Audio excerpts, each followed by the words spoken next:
Fala pessoal do CNC Cast, tudo bom com vocês?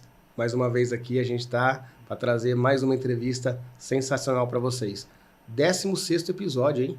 Então a gente está aí, ó, caminhando, né? Não é fácil, né? A gente tem que encontrar as pessoas, né? Que a gente se identifica, conhecer as histórias para poder colocar aqui o nosso campeão na mesa para contar a história deles para vocês aí. Mas confesso que é sempre gratificante, né?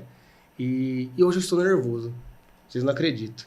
Normalmente eu fico mais tranquilo, mas hoje... Porque assim, a pessoa que eu trouxe aqui, acho que vocês estão vendo o nome dela aí aparecer na vinheta de vocês aí, né? Mas, pra mim é diferente. Aqui tem história, ó. Eu já vou falar pra vocês já. Sempre eu peço, né? Aí vai aparecer pra vocês aqui os nossos canais, Instagram, Facebook, LinkedIn, YouTube. Então, assim, tanto o episódio aqui, curtir, compartilha aí pra gente, tá? Porque hoje todos são sensacionais, eu sempre falo sempre, são especiais, mas esse aqui também particularmente faz parte da minha história. Eu vou compartilhar um pouquinho com vocês coisas particular minha aqui. Então por isso que eu acho que eu tô nervoso, porque até para montar um roteiro assim eu fiquei, como que vai ser? Então a gente vai deixar rolar aqui porque é sensacional. Sinceramente vai ser sensacional. E espero que esse meu nervosismo aqui não atrapalhe a história desse cara fenomenal. Tá bom, pessoal? Então vamos aqui receber esse cara que, pô, tem um espaço dele no meu coração, com certeza. Tem um carinho pessoalmente, não só profissionalmente, guardado para sempre aqui comigo, porque ele fez parte do começo da minha carreira. Então, assim, para não começar a chorar já, né? Eu quero apresentar para vocês o meu amigo Isaías Nantes da Home. Isaías, cara, nem sei como te apresentar aqui, porque eu pensei em vários adjetivos para poder falar de você. Eu vou deixar para falar durante o programa, porque, sinceramente, eu estou muito feliz de ter você aqui hoje. Eu fiz algumas escolhas pessoais aqui para trazer para o CNCcast, e você é uma delas, né? Posso dizer para você que, numa parte da minha vida, você foi como um pai para mim. Então eu queria muito, muito mesmo agradecer você de estar aqui, de ter aceitado o convite. Estamos falando desde o começo do ano, de estar sentado aqui na mesa do CNCcast para contar a sua história. Muito obrigado, Isaías. Ô Diego, eu que agradeço. Já está me deixando com os olhos cheios de lágrimas, está até falhando a voz aqui. Eu que tenho a agradecer a oportunidade de estar aqui com você, para contar algumas histórias que passou, o que a gente passou também junto dentro da Home, né? E os tempos que eu tive desde quando iniciei minha era na parte de elétrica, vamos falar assim, aí onde vieram os PLCs, CNCs e etc. Aí vamos contando aí o que precisar, estamos falando, vamos contar um pouquinho então. Com Fico certeza. meio envergonhado aqui, mas tudo bem, mas vamos lá. Que isso, eu até escrevi a gente esteve junto, a gente almoçou junto semana passada, Sim. E eu escrevi lá, o Isaías é um daqueles caras boa praça, aquele cara resenha, que tem aquelas histórias boas. É lógico, na frente da câmera a gente acaba enroscando um pouco, mas assim, você foi um dos caras que, como a gente estava conversando aqui um pouquinho antes, né? Tantas e tantas histórias, apesar que a gente trabalhou aí 5, 6 anos juntos, não foram tantos, né? Apesar de sua carreira ser longa, mas que eu pude compartilhar isso com você e foi muito especial. Mas assim... Cara, vamos lá. Isaías, eu escrevi, vamos falando do post aqui, para começar. Isaías para mim é uma referência técnica, tá? Vou falar para vocês aqui, porque quando eu comecei a fazer estágio na engenharia, lá na Home, eu posso dizer aqui, até tava brincando, as pessoas com quem eu fiz a entrevista, né? O próprio Isaías, Marcelo Tomás, Geraldo Martinhago, Adilson Marcorim, Pedro Saceron, que eu tenho um carinho enorme, que foi ele que me levou para a engenharia. Eram os vingadores ali da 14 na parte de engenharia elétrica. E depois a gente começou a trabalhar ali, fazer o estágio, conhecendo o que cada um fazia, como era a especialidade de cada um. E Isaías já era aquele cara de destaque, você já era um líder de projeto, né?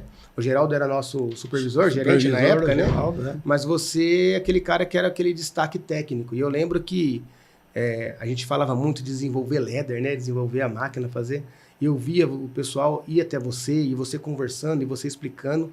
Eu lembro que lá no meu comecinho do estágio, eu escrevi isso, exatamente isso. Eu pensava, eu quero ser como Isaías, cara. E estar aqui com você agora, poxa, que especial. Cara. Eu que agradeço as palavras. e as palavras que você escreveu para mim nas redes, aquilo me chocou bastante, até mostrei para minha esposa tudo, acabou ficando também emocionada, né? Porque é legal a gente ter essas retribuições, ouvir isso, né?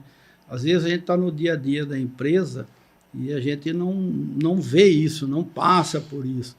Especialmente, vamos falar hoje, assim, não é uma reclamação, não é nada, está um pouco diferente, né? Estão mais separados. Hoje não tem aquela turma unida onde você poderia, além da empresa, fazer um passeio no fim de semana com as esposas, com a namorada, ir a um restaurante, fazer um churrasquinho. Então, isso faz falta hoje também no ambiente, né? Mas são momentos, né? momentos, são datas diferentes, são Fases. pessoas, fases, épocas, gerações e tudo mais, né? Mas eu, desde que eu comecei a trabalhar, eu sempre gostei de ficar em cima mesmo, né? Eu falava que eu era o sombra de quem eu estava aprendendo. Então, onde ele ia, eu ia, né? Então, eu não saía de cima.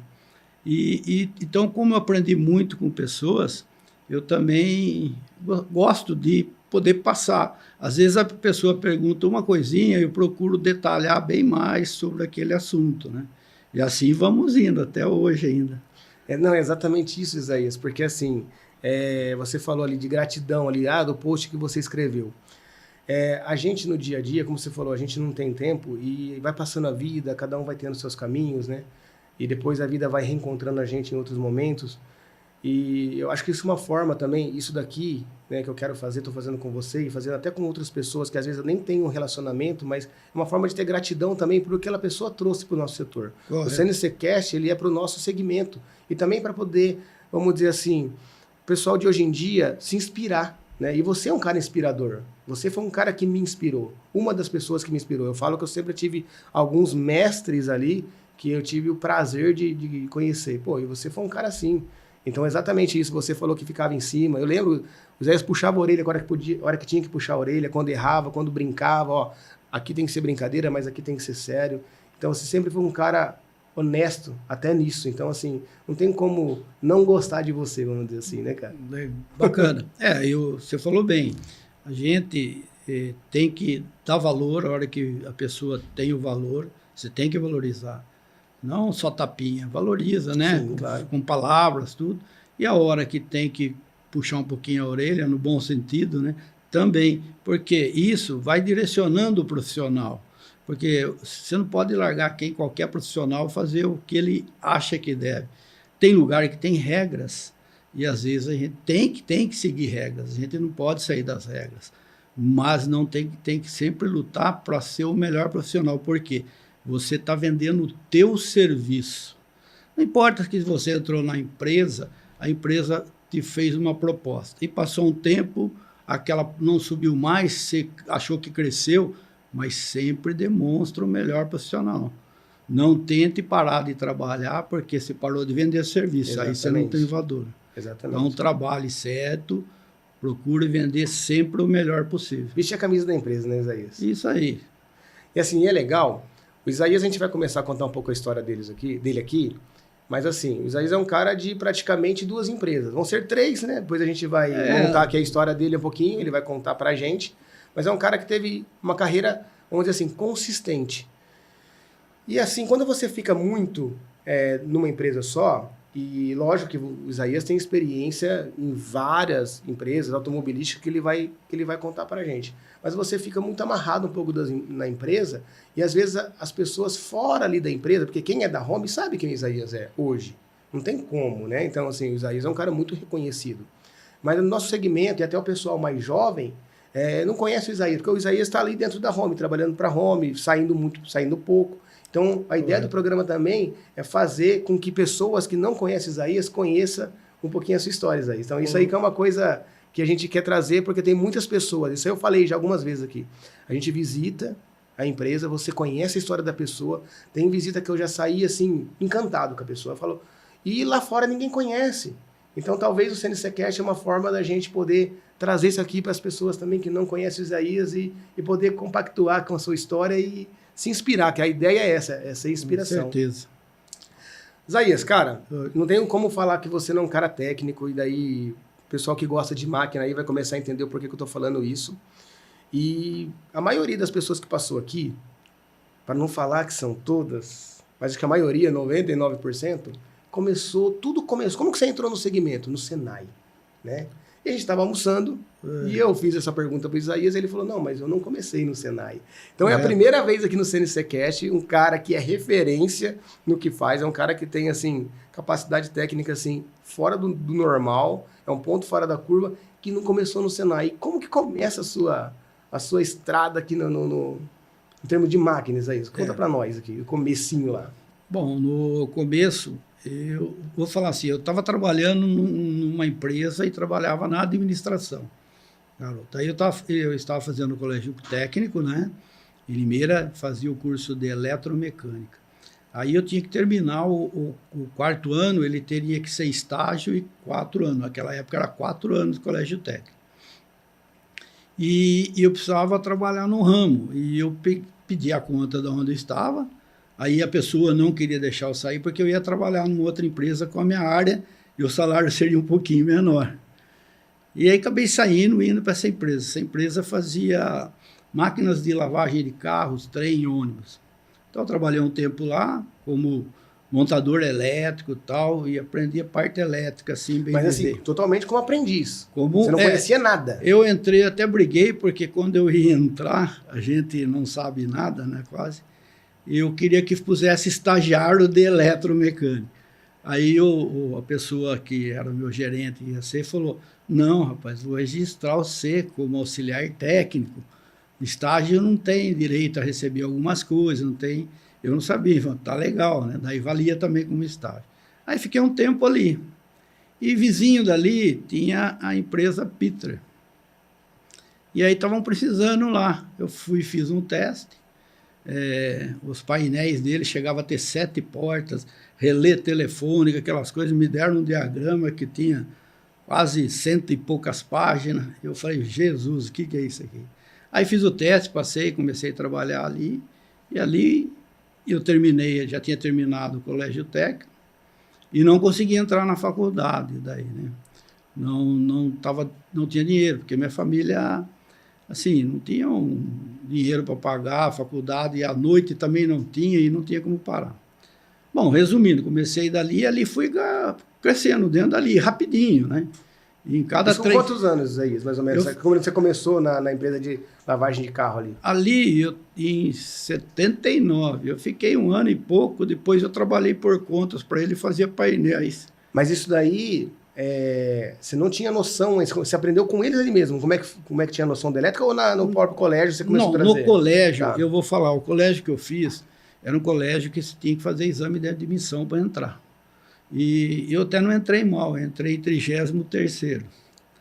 Então a gente teve aula ali, teórica e prática. Isso em Limeira? Em Limeira, hoje seria Trajano Camargo o nome. Ele era mais concorrido que o Cotil em Limeira. O Cotil tinha muita fama, que era o Unicamp lá. Porque lá tinha as máquinas, então a gente tinha torno, fresa, torno copiador, painéis elétricos, parte de têmpera, hidráulica. Então, eu fiz toda essa área. Então, você não fez um Senai, mas você fez um colégio técnico que abrangia como se fosse um Senai ou até melhor. Até mais que o Senai. Até bem mais que o Senai. Bem mais. Então, essa foi sua base, vamos dizer assim. Isso foi a base onde eu aprendi toda a teoria, aprendi um pouco de prática, o que era um torno, sem mexer, e uma têmpera. Fomos lá até fazer uma têmpera, né? A gente fez, na primeira época, a gente fez um eixo com engrenagem e tudo. A gente fez desenho, fez a usinagem, fez cronograma, fez tudo. Isso dentro do colégio. E ali no colégio você já se identificou, tipo assim, é isso aqui que eu quero fazer, porque você já trabalhava em administração em outra empresa, precisava fazer o estágio, estava estudando, ali você se identificou ou não? Falou, vamos seguir. Sim, então, como eu fazia eletromecânica, tinha toda a parte mecânica junto, mas eu gostava mais da aula de elétrica. Aí eu parti mais para o ramo de elétrica mesmo. Que bacana. Agora sim, aí você foi para Pittler depois de 1 ano mais ou menos, ali em 79, então, mais ou menos. 81. Tá, 81. Entrei lá. Explica pra gente que a Pittler hoje não existe mais, né? Não, não existe. O que significava a Pittler no nosso mercado de máquinas? O que era a Pittler? Se eu não me engano, era origem alemã, né? Se eu não me engano. Explica pra gente começar a entender. A Pittler, assim, alemã, tudo, o grupo Pittler lá, antigamente, ele foi um grupo grande. Ele chegou a ter 17 empresas na Alemanha e tal. E aí montou uma empresa no Brasil chamada Pittler também, né? Pittler Máquina. E depois de um tempo que ela estava, eu entrei nessa empresa. E as máquinas delas, existiam os projetos alemães, tudo nacionalizado aqui no Brasil, né? E a parte elétrica era toda feita aqui. Tanto projeto de hardware e tanto depois começou o software. Então, eles tinham umas máquinas com uma tecnologia muito avançada na época. Mesmo as máquinas a contadores, a relés. A gente usava, quando eu comecei, relé telefônico, por causa de número de contatos. As máquinas que não eram nem PLC. Chegavam a ter, olha, uns 500 relés por aí.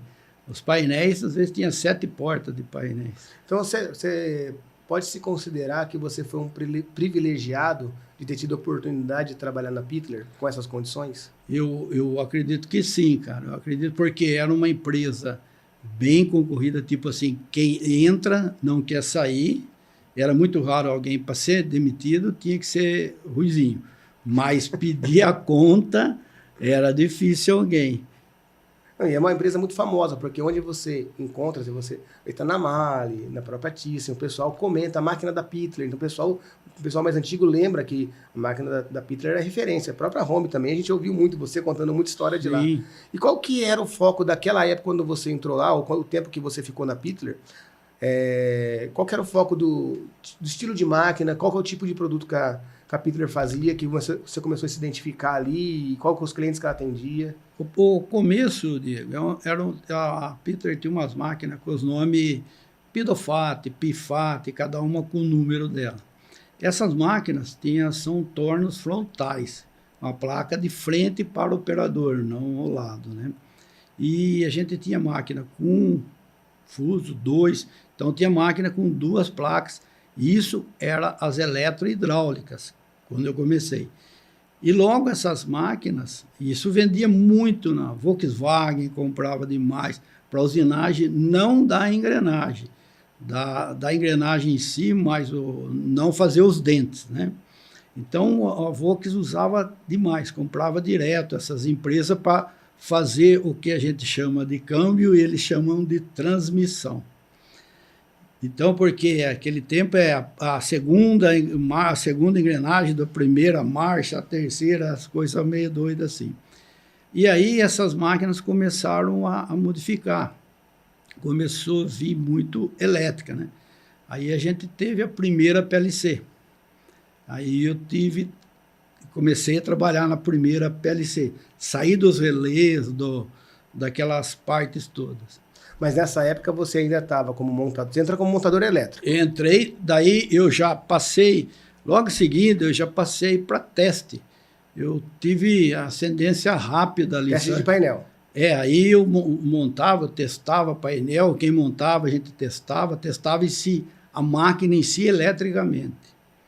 Aí no começo já, porque só os painéis, às vezes a gente pegava garoto de Senai e tal, não passava no teste. Não conseguia montar, porque lá, que no sistema Home, você tem tudo, os cabos prontos. Exatamente. E, né? Ali não, o cara tem que ler o diagrama e saber, fazer primeiro todo o aterramento, depois fazer a fiação do 0 volts, da afiação 24, 220 e assim por diante. E muita gente não passa no teste, porque você dava um decapador para a pessoa na época, lá era elétrico, acredite se quiser. Você encostava na capa, derretia, para não cortar nenhuma veia do fio, né? Isso não existia, era tudo ferramenta alemã. Então isso, uma ferramenta alemã, o ferramental em ordem, isso ajuda muito a produção. Então eu sempre falo, primeiro, você tem um profissional? Tem. É bom, dê ferramenta. Aí com a ferramenta adequada você pode cobrar. Mas se você não dá o de melhor, a ferramenta para trabalhar, fica difícil cobrar o profissional. Isso te coloca numa outra prateleira também de aprendizado, né? Vamos dizer assim. Sim. E então, aí a gente eu comecei Depois de um tempo lá, a gente começou a vir as máquinas CNC. E aí eu já fui para as máquinas CNC, já me pegaram pro zero lá e jogaram na fogueira, eu encarei e fui também mexer com elas. Você falou que era tudo montado aqui a parte elétrica no Brasil, mas quando começa a vir os projetos, tanto na máquina elétrica e depois com a máquina de CNC, o projeto vem pronto da Alemanha? Não, nem tudo. Não, só a gente teve máquina que veio importado, por exemplo, alguma montadora comprou, aí vamos falar, não vem pronto 100%. A gente tem que mexer muito nele, porque tem que passar a fazer uma nacionalização de bastante componente, então acaba mexendo. Isso começou a ter uma visão de engenharia diferente. É. E outra, por exemplo, ia fazer uma máquina. Primeiro, a mecânica tinha uma base, vamos fazer. A mecânica, a nossa engenharia fazia toda a parte mecânica, a gente fazia toda a parte elétrica, depois toda a parte de software. Fazia, ali, vamos supor, no caso tinha que fazer o ladder, tinha que fazer parâmetro de máquina, tinha que fazer otimização de eixos. Se eu contar como era a otimização, não sei se você sabe. Como você fazia para otimizar um motor, um servomotor de espinho. Na época nossa lá, você tinha que ter um osciloscópio com 2 canais, com memória, 2 multímetros, vamos falar assim, uma caixa de bateria que o pessoal chamava, que é uma caixinha onde você põe uma bateria de 10, você oscila de mais 10 volts para menos 10 volts, com um degrauzinho de pulso. Para quê? Para você ligar no sistema, na parte eletrônica ali, fazer os motores moverem sem a máquina estar funcionando para fazer toda a otimização. Então, você tinha uma parafernália de aparelhos para fazer isso. Isso era os primórdios do CNC no Brasil. Isso era... Porque a gente usava Siemens. Então, ali chamava-se o Modupac, o Simoreg, né? Então, você tinha o modo Modupac, onde era eletrônico, o Zitor, que era potência, o Minereg, que era regulação de campo, e um conversor DC-DC. Você tinha que ligar todos esses caras, ver tensão de armadura, subir, não podia passar dos 600, aí tinha que enfraquecer campo, enfraquecer armadura, e olhando o osciloscópio, dando memória, acelerando caixinha de bateria, olhando bateria de campo. Era um negócio complicado. Não, fico imaginando assim, lógico, como eu te conheço, né, e a gente, como eu falei, de referência técnica, tudo, mas aí já está começando a entender, porque nem a gente ouve muita história do Isaías, conhece Isaías, mas eu não sabia disso, cara. Que legal. Muita gente não sabe que hoje você põe um notebook ali, você faz a otimização com software. Eu sou da época das PGs, na Siemens, lá quando então, já era mais fácil, vamos dizer assim. Né? Ainda a sua época da PG já era um Pentium, né? Sim, sim. Mas ela não começou aí. Eu vou falar para você, a PG, ou a PG, né? Sim. A PG antigamente, ela era 2 flop disk, de 5 e 1/4 o disco. Grandão, né? Então você tinha o flop 1 usava o sistema operacional e o 2 onde você ia pôr seu programa. Rapaz. Aí você tinha uma telinha verde, mais ou menos, de umas 7 polegadas, eu acredito que era, não lembro. E aí você ia fazer. E quando você queria fazer uma cópia de disco, você tinha que dar o copy, arrancar o sistema operacional, trocar o disco ali por outro vídeo para copiar o programa. E toda a memória, todo o ladder que você fazia, você gravava na EPROM. Então tinha um lugarzinho para você encaixar em EPROM, gravava ali para levar numa máquina, onde você apagava no ultravioleta. Sim. Isso a gente tem lá na CNC Lab, a gente tem uns CNCs antigos ainda, inclusive tem um cliente nosso semana passada que perdeu o software básico, a gente teve que apagar a EPROM, teve que ir numa outra máquina, copiar a EPROM lá na outra máquina, vir aqui para poder restaurar. Isso aí eu cheguei a ver, isso aqui eu cheguei a acompanhar. Não, o pessoal que nunca viu essa PG, né? Imagina um acordeon, mais ou menos aquele tamanho ali. Caramba, Isaías, e aí você... Bom, ali na Pittler foi um negócio assim absurdo para você, né? A escola sim. Aí te colocou no mercado de uma maneira assim surreal. Em termos de conhecimento. Porque você, além você sempre foi um cara de campo também, né? Não é um cara só de engenharia, não só um cara de desenvolvimento. Você também, vamos dizer assim, colocou máquina para trabalhar dentro do cliente. Isso começou na Pittler ou não? Começou na Pitter. Ali, em 20 anos que eu fiquei na Pitter, eu aprendi e aprendi, cara, mas eu sempre me dediquei. Então, para mim, eu tinha hora para entrar, não tinha hora para sair. Então, eu cheguei a pegar não sei se é uma liberdade ou uma confiança do diretor e tudo, se eu tivesse que sair 10 horas da noite, saía, se tivesse que sair às 7, saía, se tinha que ir no sábado, eu podia ir, né? Tanto quando ia em cliente, que tinha que pegar avião, eu mesmo reservava, eu fazia tudo. E a empresa reembolsava tudo. Então, tinha uma confiança nisso, porque era bastante coisa, cara. E muita tecnologia. E a gente, cada vez, tinha que fazer um projeto, e era novo. Você tinha máquina básica, às vezes. Sim, sim. Mas a automação... Não era Ctrl-C, Ctrl-V. Não tinha Ctrl-C, Ctrl-V de nada, quase. Então, e a gente também teve linha de máquinas especiais. Aí o cliente tinha uma peça, tinha que desenvolver a peça, né? Por exemplo, eu falo, tem a Weber, né? Tem os carburadores, na época era famoso Weber, né? E a gente foi feita uma máquina só para usinar o eixinho da borboleta. Que ela era circular, assim, uma transfer circular que usinava os eixinhos, né? E também a gente tinha transfer circular, que tinha várias unidades na máquina. Praticamente quase todas as máquinas especiais, né? Sim. Praticamente sim. Praticamente sim. Caramba. Zé, você falou uma coisa agora, vou pegar aqui seu gancho, do comprometimento, né? Tenho hora para entrar e não tenho hora para sair. Eu sou um cara que eu gosto de ler, depois um pouco mais velho eu lendo mais, e a gente vê as pessoas que conquistaram, ou as pessoas que venceram, as pessoas que chegaram onde elas gostariam de chegar, elas sempre tiveram que abrir mão de alguma coisa, sempre teve uma fase de sacrifício. Eu acho que isso para você foi um sacrifício também, porque chega uma fase depois que entra a família, a esposa, etc. Correto. Então, e hoje em dia, cara, infelizmente, dependendo do contexto que você fala isso, você pode ser até assim, julgado, né? Sim, ou cancelado, né? Hoje em dia agora é cancelado, sim. Porque isso daí a gente, acho que quase todas as pessoas também, que a gente está falando de comprometimento, falou mais ou menos o que você falou. Então é isso que eu fico feliz, que a gente está trazendo pessoas aqui que, vamos dizer assim, honra, né, o trabalho, honra a profissão. E hoje, infelizmente, em todos os segmentos, pelo menos eu observo assim, não sei como que você está observando, sei que é um cara muito mais vivido do que eu e passou por várias fases, mas as pessoas, elas não querem mais compromisso, né? Elas querem ter autonomia, mas não quer ter responsabilidade. Mas eu falo assim, ó, eu não arrependo, sabe? Uma vez eu estava pela Pitter ali, eu estava na Argentina, na Volkswagen da Argentina. E eu fiquei 30 dias lá direto. Eu não saía para fora, minhas viagens eram no Brasil. No máximo eu ficava 15 dias. Voltava quando estava longe por causa de custo de viagem, avião, essas coisas.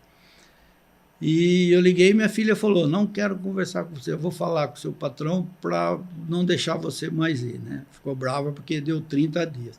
Então, é ruim ouvir, né?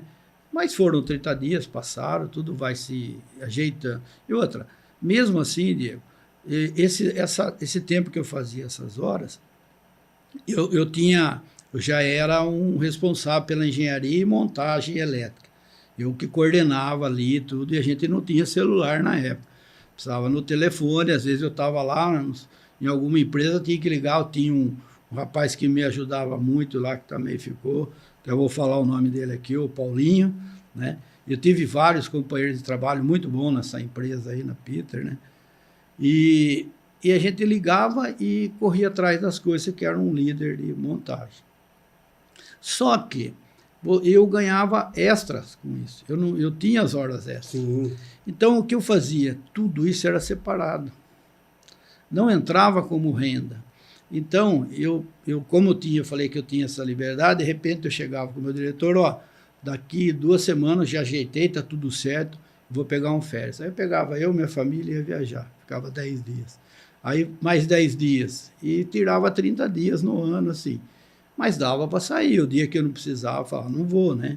Então, não é que você vai se matar tanto. Sim, você era recompensado pelo seu trabalho. Sim. Mas o que eu estou querendo puxar mais atenção é pelo comprometimento seu com a empresa também. Sim. Que hoje eu não vejo tanto, eu não consigo enxergar isso. Você conversa com as pessoas, parece que hoje, 5 horas da tarde, amanhã a gente volta a se falar e às vezes com mais 20 minutos, mais meia hora, você consegue resolver um problema.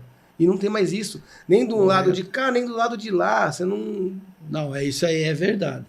Porque assim, ó, vamos falar, todo mundo, eu acho, não sei, a área que todo mundo trabalha muito em projeto, vamos falar que tem que fazer, de repente você está ali e vamos supor, às vezes está na máquina fazendo o comissionamento dela e está tendo um probleminha que acontece esporadicamente.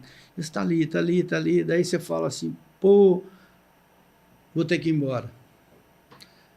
Deu 5 horas. Não, deixa eu testar um pouquinho e você chega na conclusão, às vezes 20 minutos a mais, meia hora você resolveu.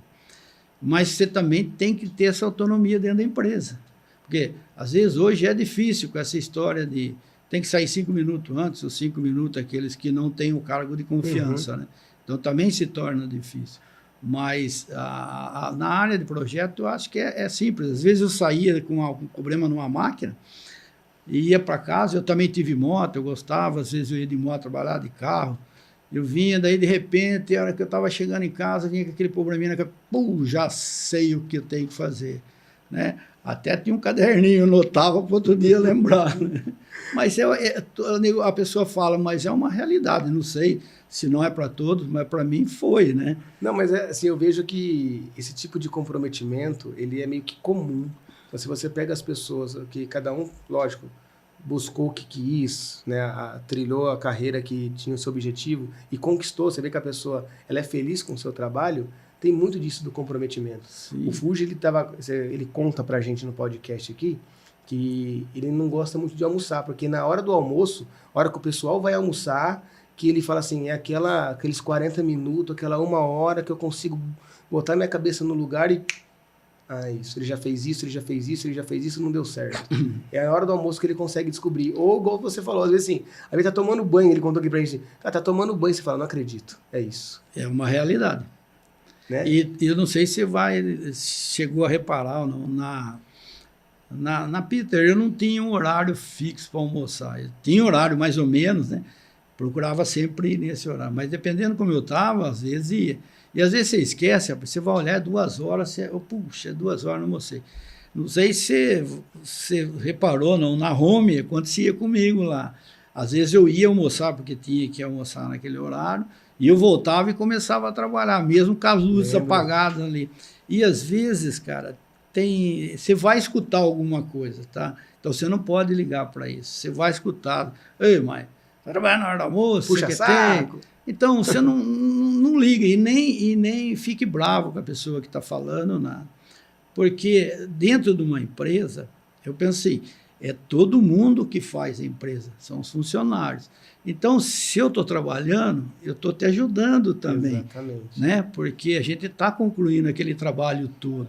Então, não pode pensar, também ninguém vai se matar pela empresa, não é assim. Também você não vai achar que vai se matar pela empresa, não é isso.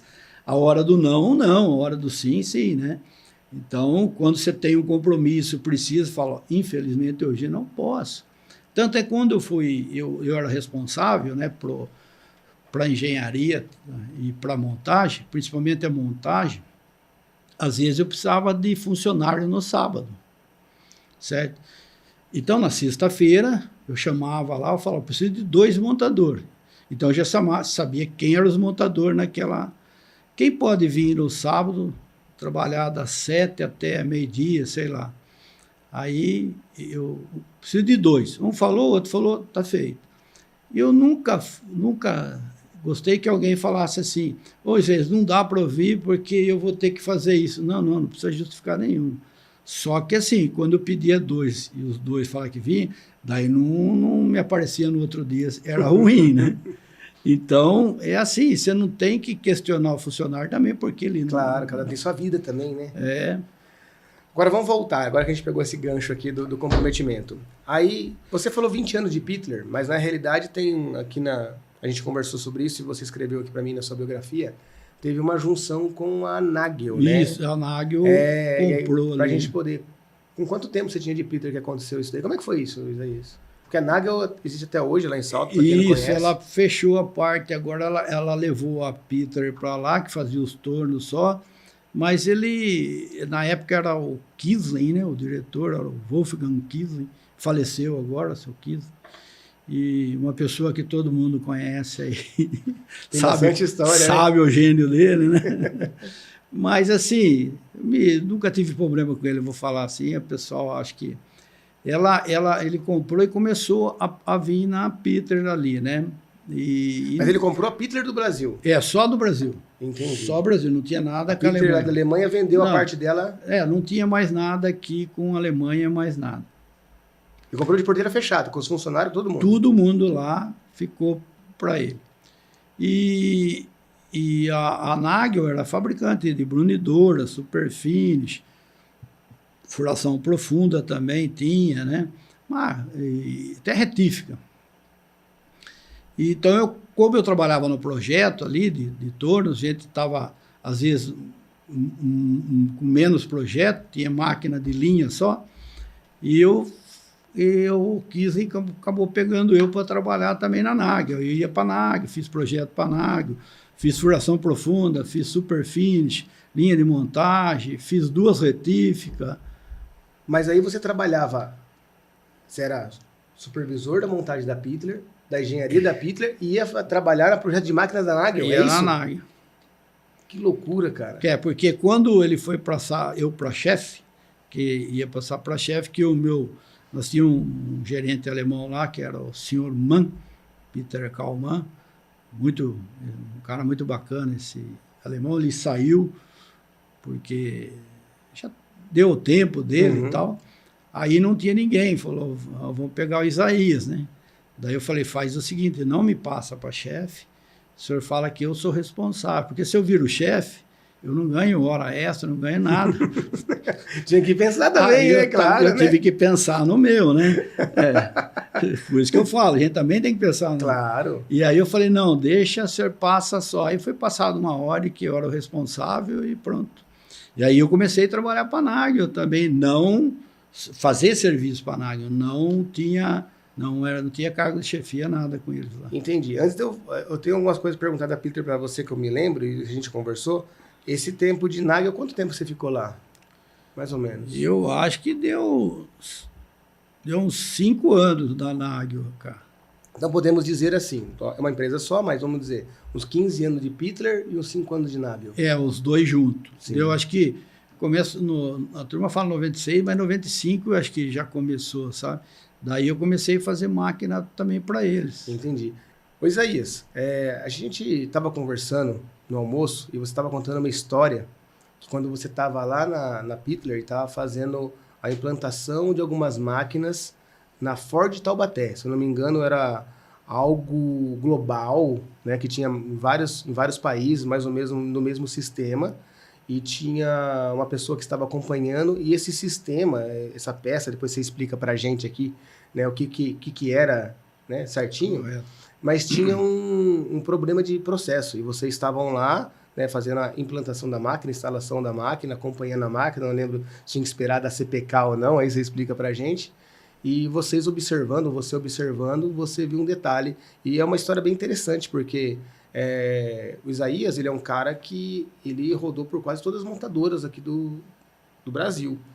E quando a gente fala de montadora, pelo menos assim, a gente que trabalha com manutenção e a gente ouve falar, todo mundo que atende montadora, você tem que entender que você está atendendo, vamos dizer assim, uma outra etapa, né? Vamos dizer assim, um outro patamar, lá em cima da prateleira, né? Não é uma coisa simples. Então, e você é um cara que rodou aí e entregou muito dentro do nosso ramo de usinagem para as montadoras. E tem essa história específica. Tem mais história, né? Tem essa, e se você quiser lembrar outra dessa época de Pittler, conta pra gente. Na Ford, em Taubaté, a Pittler Brasil tinha 6 máquinas. A Pittler alemã tinha 12. E as 6 máquinas nossas usinavam anéis sincronizados, que é feito no material em latão, fininho, com uma rosca, uma peça bem delicada. Só a temperatura já muda a medida dela, né? E a gente fez uma máquina, as máquinas eram com 2 fusos, sistema de carga e descarga, tinha um contraponto para segurar a pecinha pequena, para fazer a usinagem. E quem acompanhava todo esse processo de usinagem era um alemão, que ele já tinha feito essa montagem em outros lugares, na própria Alemanha, em Colônia, acho que na China, que estavam abrindo uma empresa lá naquela época já. Alemão da Ford.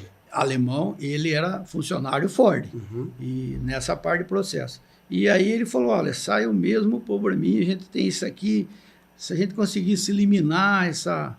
Era quase uma rugosidade, no canalzinho da rosca, assim. Seria ótimo, mas a gente não conseguiu. E aqui está tendo, mesmo com as suas máquinas, está tendo o mesmo probleminha ali, mas isso não é passível, pode ficar, não tem problema. E aí, olhando, vendo, eu falei, pô, daí eu falei com o mecânico lá, que estava comigo, um amigão meu, que faleceu também. E aí, falei, eu vou verificar se não tem nada aqui. Aí fiz umas consultas no manual de Siemens, de parte de usinagem, de funções. Falei, pô, não tem nada. A gente já tinha mudado, a entrada de rosca, mudado para distância. Quem sabe de processo sabe melhor, não sei técnico. Aí eu achei uma função, não me recordo na onda, que tinha, a Siemens tinha uma função. Eu falei, e se a gente aplicar essa função aqui, né? Uma função da própria Siemens, será que melhora? Aí colocamos no programa de usinagem, na hora que foi fazer a rosca, não é que ficou bom, aí apresentamos para o alemão viu, falou, não acredito. Ele falou, o que vocês fizeram, Eu primeiro falei, nós fizemos, é segredo, né? Ele falou, não, tem que falar, né? Aí eu trouxe a parte do manual, quando eu falei que era da Siemens, ele não acreditou, ele falou, impossível, não pode ser. Eu tive que fazer e fiz a impressão do manual, né? E daquela parte e trouxe para ele. E aí ele falou, aí ele pegou aquilo, levou, depois ele veio nos comunicar que passou para Colônia, passou para os outros lugares e resolveu o problema da rosca. E aí ele veio, agradeceu nós, tudo.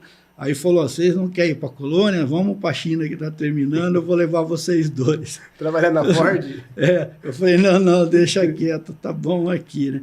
Então, é coisas às vezes que a gente está ali e fica olhando, porque é assim, cara, às vezes você está do lado, mas a pessoa está com o olhar do outro em outra coisa. Às vezes está olhando uma coisa técnica, tem que ficar olhando, né?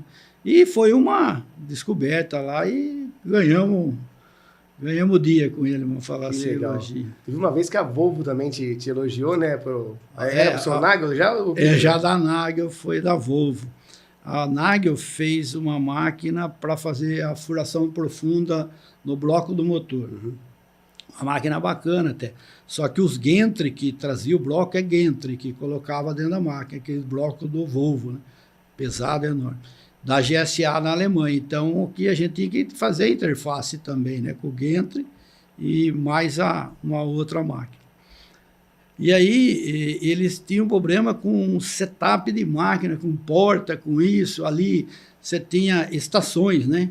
Nessa máquina. Então, eles não queriam que abrisse com segurança. Aí eu peguei e acabei fazendo um processo de hardware, né? Via hardware, porque software, não existia software safety, né?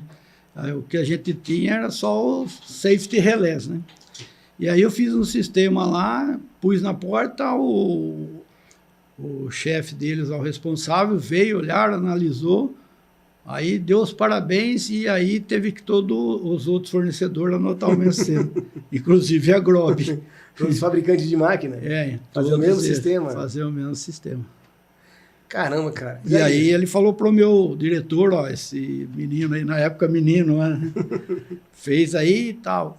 Aí, isso é legal, quando a gente consegue essas coisas. Porque você vê, segurança. Já era trabalhar em segurança.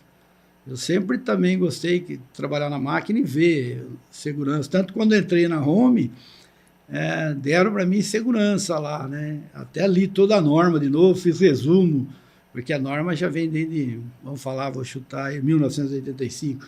Dentro das montadoras você tinha que seguir isso a risco. Depois que virou lei mesmo, que o pessoal caiu na NR12 aí, né? Então, mas a NR12 veio para você, é uma coisa que você está acostumado, então, vamos dizer já, assim, né? Não era uma coisa, não foi uma novidade para você? Não, nada de novidade.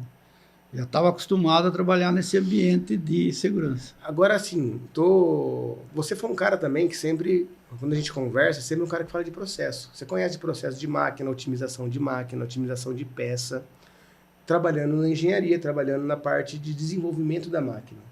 E às vezes a gente pode falar assim, é que eu estou tentando puxar aqui, fazer uma collab com outras pessoas que falou aqui também. Eu quero tirar isso de você, ver se com você também é assim. Você é especialista eletrônico, mas como você trabalhou muito tempo ali com o pessoal da mecânica, não tem como falar, e até porque eu te conheço, que você não conhece de mecânica. Né? Sim, uma hidráulica, alguma coisa, eu consigo discutir. E também de processo. Também um pouco. Você acha que isso isso faz de você também ser a base, ou ser o principal conhecimento, vamos dizer assim, como é que eu posso dizer? Conhecer mecânica, elétrica, hidráulica, etc. Vamos lá, mecânica, elétrica e processo, é isso que te torna diferenciado? Isso que te torna especialista?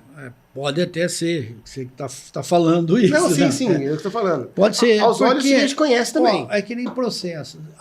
Eu falo que uma coisa complexa numa máquina, na hora de usinagem, é o processo. Sabe, processo? Sim, sim. Tirar a peça dentro de CPK, dentro de tempo, o uso da pastilha, o uso de ferramentas, qual ferramenta aplicar, que tipo de ferramenta. É delicado essa parte. Então, como na empresa, na Peter, a gente entregava todas as máquinas com o CPK. A gente tinha que fazer a peça. Então, eu tinha que entregar a máquina, a empresa tem que entregar a máquina com o processo. Usinando, ferramentada, tudo. Turnkey. E dentro daquele tempo, né? Beleza. Então, isso, quem que tem que estar do lado? O eletrônico, de repente, você vê o sistema de carga demorando. Você fazer um sistema de carga com 9 segundos, carga e descarga, você colocar uma peça e tirar em 9 segundos, está mais rápido que o operador, né? Difícil. E a gente já tinha naquele tempo com isso aí, até menos, dependendo do tipo da máquina. Então, se você não está ali junto com o processo, cara, você não faz. Eu não vou saber que ferramenta vai usar. Se é uma fresa, se é uma broca disso, se é um inserto, se é uma cerâmica. Não é nada disso. Mas a gente olhando fala, pô, aqui fez isso. Poderia diminuir aqui, poderia ganhar aqui, isso aqui. Então, acaba sendo não um especialista no processo, talvez não um especialista em mecânica. Não, mas o conhecimento de tudo faz você ser um especialista de projeto, vamos dizer assim. Porque é assim, Diego. Vamos falar, a gente tem aquele... Diz que tem assim, mecânica elétrica, né? Sim. Então, por exemplo, se você vai lá numa hidráulica, você tá sozinho. Aí você vê e fala, mas eu estou ligando, mas quem não está movimentando, eu estou com uma falha aqui numa válvula, num cilindro, eu tenho um problema numa válvula. Então, isso você tem que detectar. Ou às vezes o cara fala, mas não está indo porque a parte elétrica não está indo, o que não está movendo é a hidráulica. Você está com a pressão a mais. Saber um mínimo. Eu também fiz curso de hidráulica, né? Eu ganhei, até como eu fui um dos melhores lá, né? Na época eu ganhei estava mais top, a escola me deu um curso de hidráulica, o professor deu dentro da Fumagalli ali na época, e outro dentro da próprio Senai. Então, que a gente fez lá. Então, por quê? Eu acho que precisa conhecer um pouco, porque eu vejo assim, eu vi assim, você chega para o cara, você precisa fazer o projetinho da máquina do transportador de cavaco. É uma coisa simples. Fala para o pessoal. Ele não conhece a máquina toda. Aí ele fala, mas como que funciona? Você tem que ligar. E aí? O resto ele não tem. Você vai agregar algo a um conjunto. Pelo menos você tem que conhecer. E às vezes, hoje, separando muito da área, que nem a molecada, sei projetar, sei fazer, mas não conheço o que é o projeto todo, aí eu não sei fazer aquilo ali, né? Eu sei projetar um painel elétrico, por exemplo, mas depois que colocou na máquina já não é mais problema meu. Não é assim, não tem como, né? Então, eu acho que um projetista, sênior, pleno, sei lá, tanto mecânico como elétrico, ele tem que saber pelo menos ligar a máquina, movimentar ela, tal. Né? Para saber, conhecer um pouco daquilo. Porque tem hora que a gente tem que pensar igual a máquina para achar algum problema, senão você não acha. Aí eu falo para você que foi fundamental para mim, lógico, eu já vinha da usina, quando eu fui lá trabalhar lá na 14, já não chega aí, mas aquele laboratório que a gente tinha dentro da engenharia, tinha 2 máquinas dentro da engenharia praticamente, né? Sim, a gente conseguia mexer. Cara. Isso, correto. Aquilo era fantástico. Hoje a Home tem um laboratório muito claro, bom. Sim. Vamos chegar aí. César, 20 anos aí de Peter, colocando você com máquina especial, projeto especial, CPK, montador, assim... Dá para entender o porquê que você chega, querendo ou não, com com certo destaque, com patamar, com experiência, né, vamos dizer assim, na Home. Esses 20 anos para você foi, tipo assim, marcante na sua vida. Foi, cara, olha, eu não posso reclamar das empresas que eu trabalhei, nenhuma delas, né? Todas elas foram muito bom para mim, né? Tanto é que eu trabalhei, nunca tive problema com nenhuma empresa, nunca tive nada disso. E dentro da Pietra, 20 anos, foi aprendendo. Eu aprendi a trabalhar com alemão, né? Que tinham... Então, ali a gente tem que andar, pelo menos esses que eu aprendi lá, tinha que usar ferramenta tudo certinho, tudo no seu devido lugar, usou, guardou, sabe? Você aprende a não largar a mesa bagunçada, todas essas coisas aí. E só fui aprendendo. Ali a gente trabalhou com um mecânico, projetista alemão, que ele foi considerado entre os 10 melhores no mundo. Saiu no livro lá da Alemanha entre os 10 mecânicos. Então teve uns mecânicos também que aprenderam lá, engenharia, os caras muito fera, muito fera. Passavam conhecimento. E aí você discutia, isso é bom. E dentro da empresa ali, o que eu falo, o que eu fui aprendendo direto ali. Quando eu saí, a gente estava montando um torno com motor linear. Caramba. Mas não consegui pegar, que eu entrei. Foi bem na época da Home. Mas esses motores lineares foram meio problemáticos. Não deu muito certo. Não é melhor deixar lá. Não, né? Deixa lá que não foi. Mas é legal você falar aí do alemão, de, vamos dizer assim, de ter um processo, de ser um cara mais... Os caras são mais, assim, organizados. Não que a gente não seja, mas, assim, é diferente. Parece que faz parte um pouco da cultura deles, né? Eu acredito que sim, né? Na cultura... Cuidar das ferramentas. Só não pode pular com a ferramenta na piscina, né? Não. Aí não, pode ferrujar, né? Conta essa história pra gente aí. Nossa, tem um companheiro que foi pro sul e estava na época do frio, né?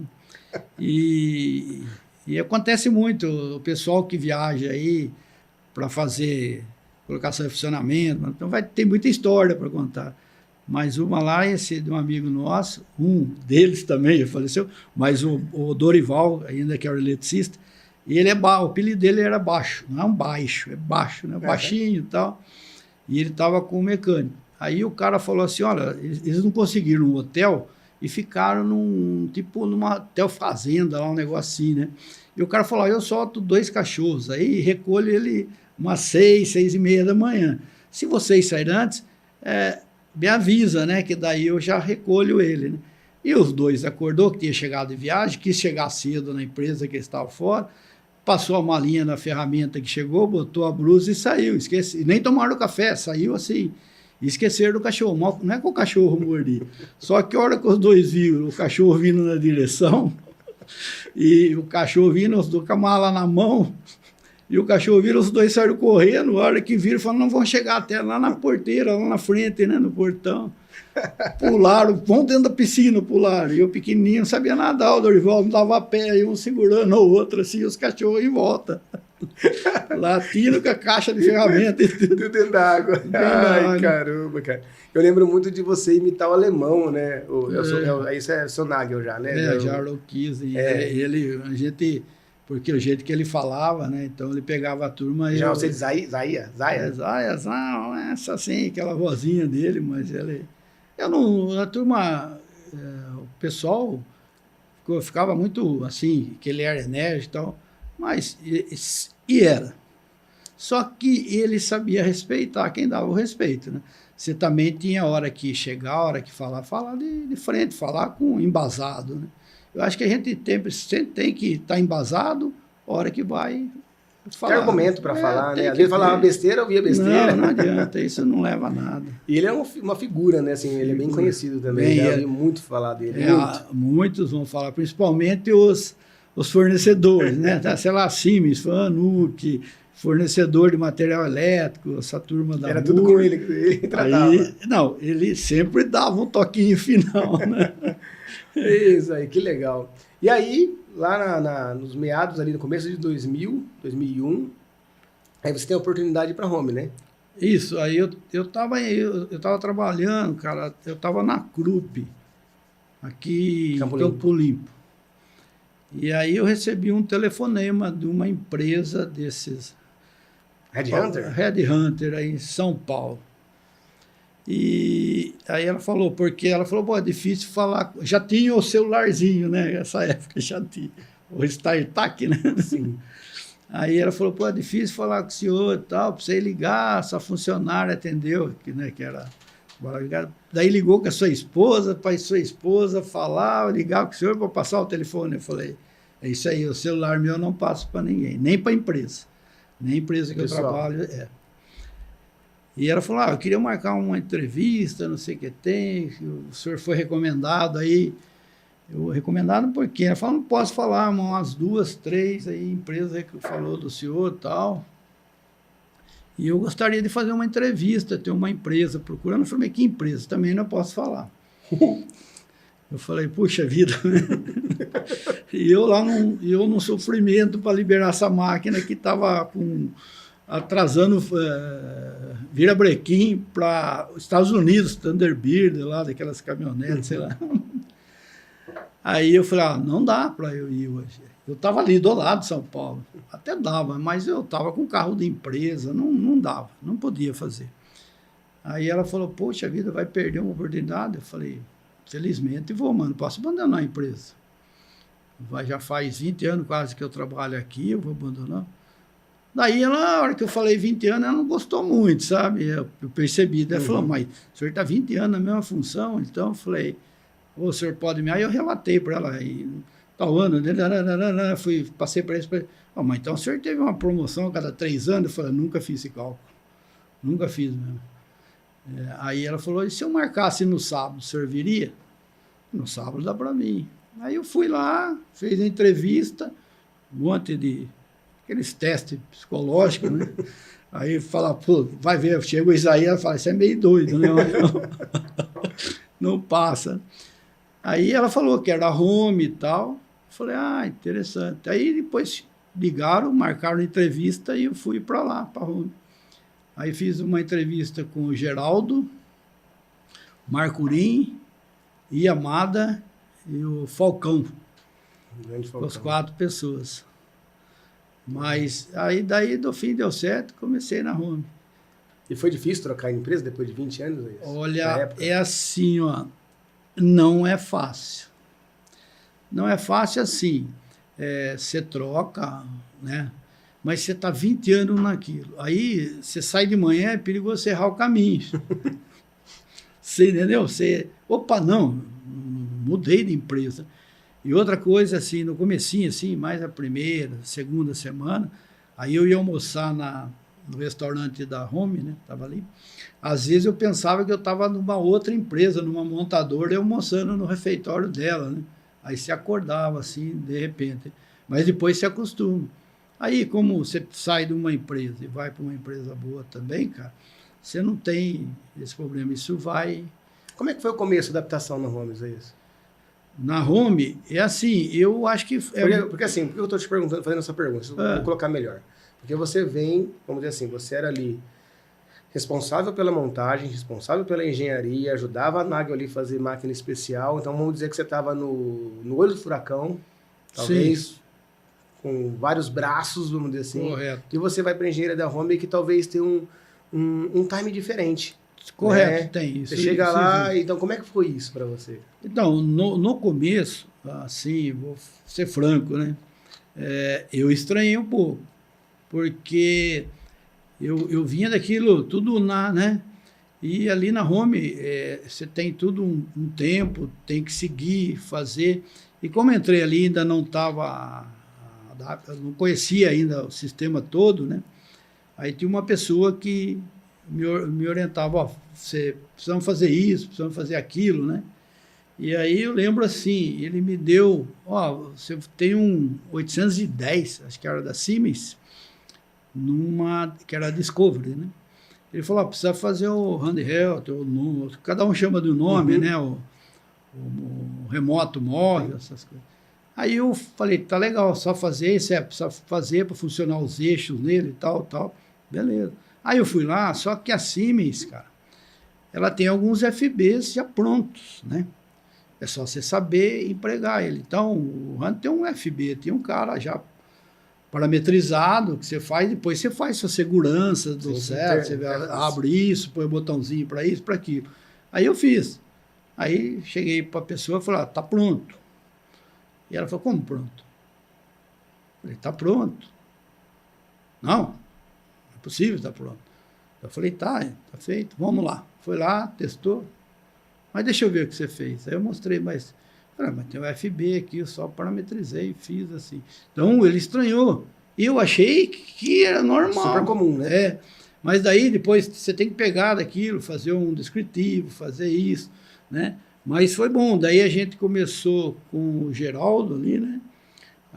O setor começou também a fazer aquele ladder estruturado. Isso aí foi uma coisa muito marcante ali. Eu participei bastante desse projeto, né? Que veio um projeto grande, que eu entrei para trabalhar com o Siemens, no fim fui parar no Fanuc, né? Mas aí, eu acho que todo mundo que está tempo numa empresa, quando ele muda, assim, ele sente, porque até teve uma pessoa que entrou na Home também, trabalhar mais de 20 anos em outra empresa, e entrou lá também, veio falar comigo, estranhou, né? Mas faz parte. Depois, daí cada um tem um time, né? E você aprende. Cada um... mas eu lembro que eu fui para engenharia em 2022. Você fazia um ano que estava lá, pelo que eu vi aqui pela data. Você já estava totalmente...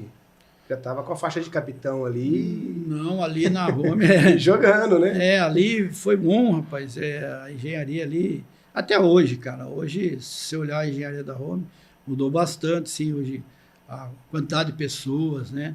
Hoje, os equipamentos, software para trabalhar, o que deu uma avançada nessa parte, tudo tecnologia. Apesar que sempre teve, né? Vai acompanhando o momento, né? A Home vai acompanhando sempre o momento ali, o que está de mercado, as máquinas, né? Então, só que de uma empresa que às vezes o pessoal sai, às vezes tem que fazer um especial, aquela máquina para aquele cliente e não vai ter outro. A Home não, você tem que pensar numa engenharia bem ali, porque toda estruturada, tudo elaborada certinho, porque aquelas máquinas não vai sair uma, duas para o mercado. É 1000 máquinas, né? Você pega um total de máquinas vendidas, é grande. Então, se você errar ou fizer alguma coisa, o problema é grande, né? Então, pode dar um recal aí da vida, vai saber. Por isso que tem que ter uma engenharia tudo correta, teste com laboratório. A gente testa até componentes, tudo a Home, para que evita tudo isso.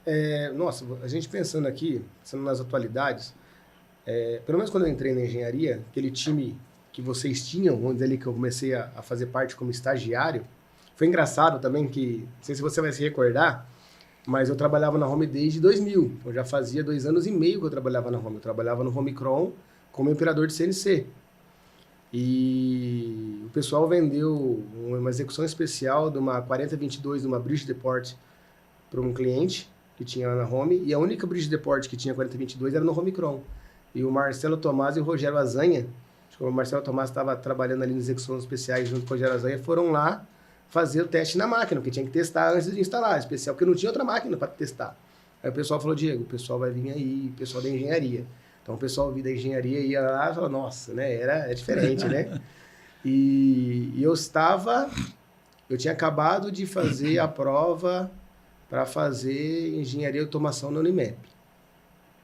Para trabalhar, porque eles queriam na engenharia mecânica, né? A minha ideia era mecânica, eu fiz Senai de mecânica, técnico-mecânico.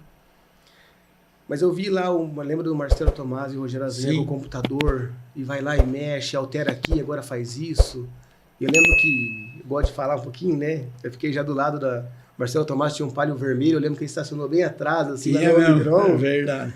E eu não sei se ele lembra disso, ele e o Rogério, e eu fiquei perguntando, mas o que vocês fazem? O que é isso?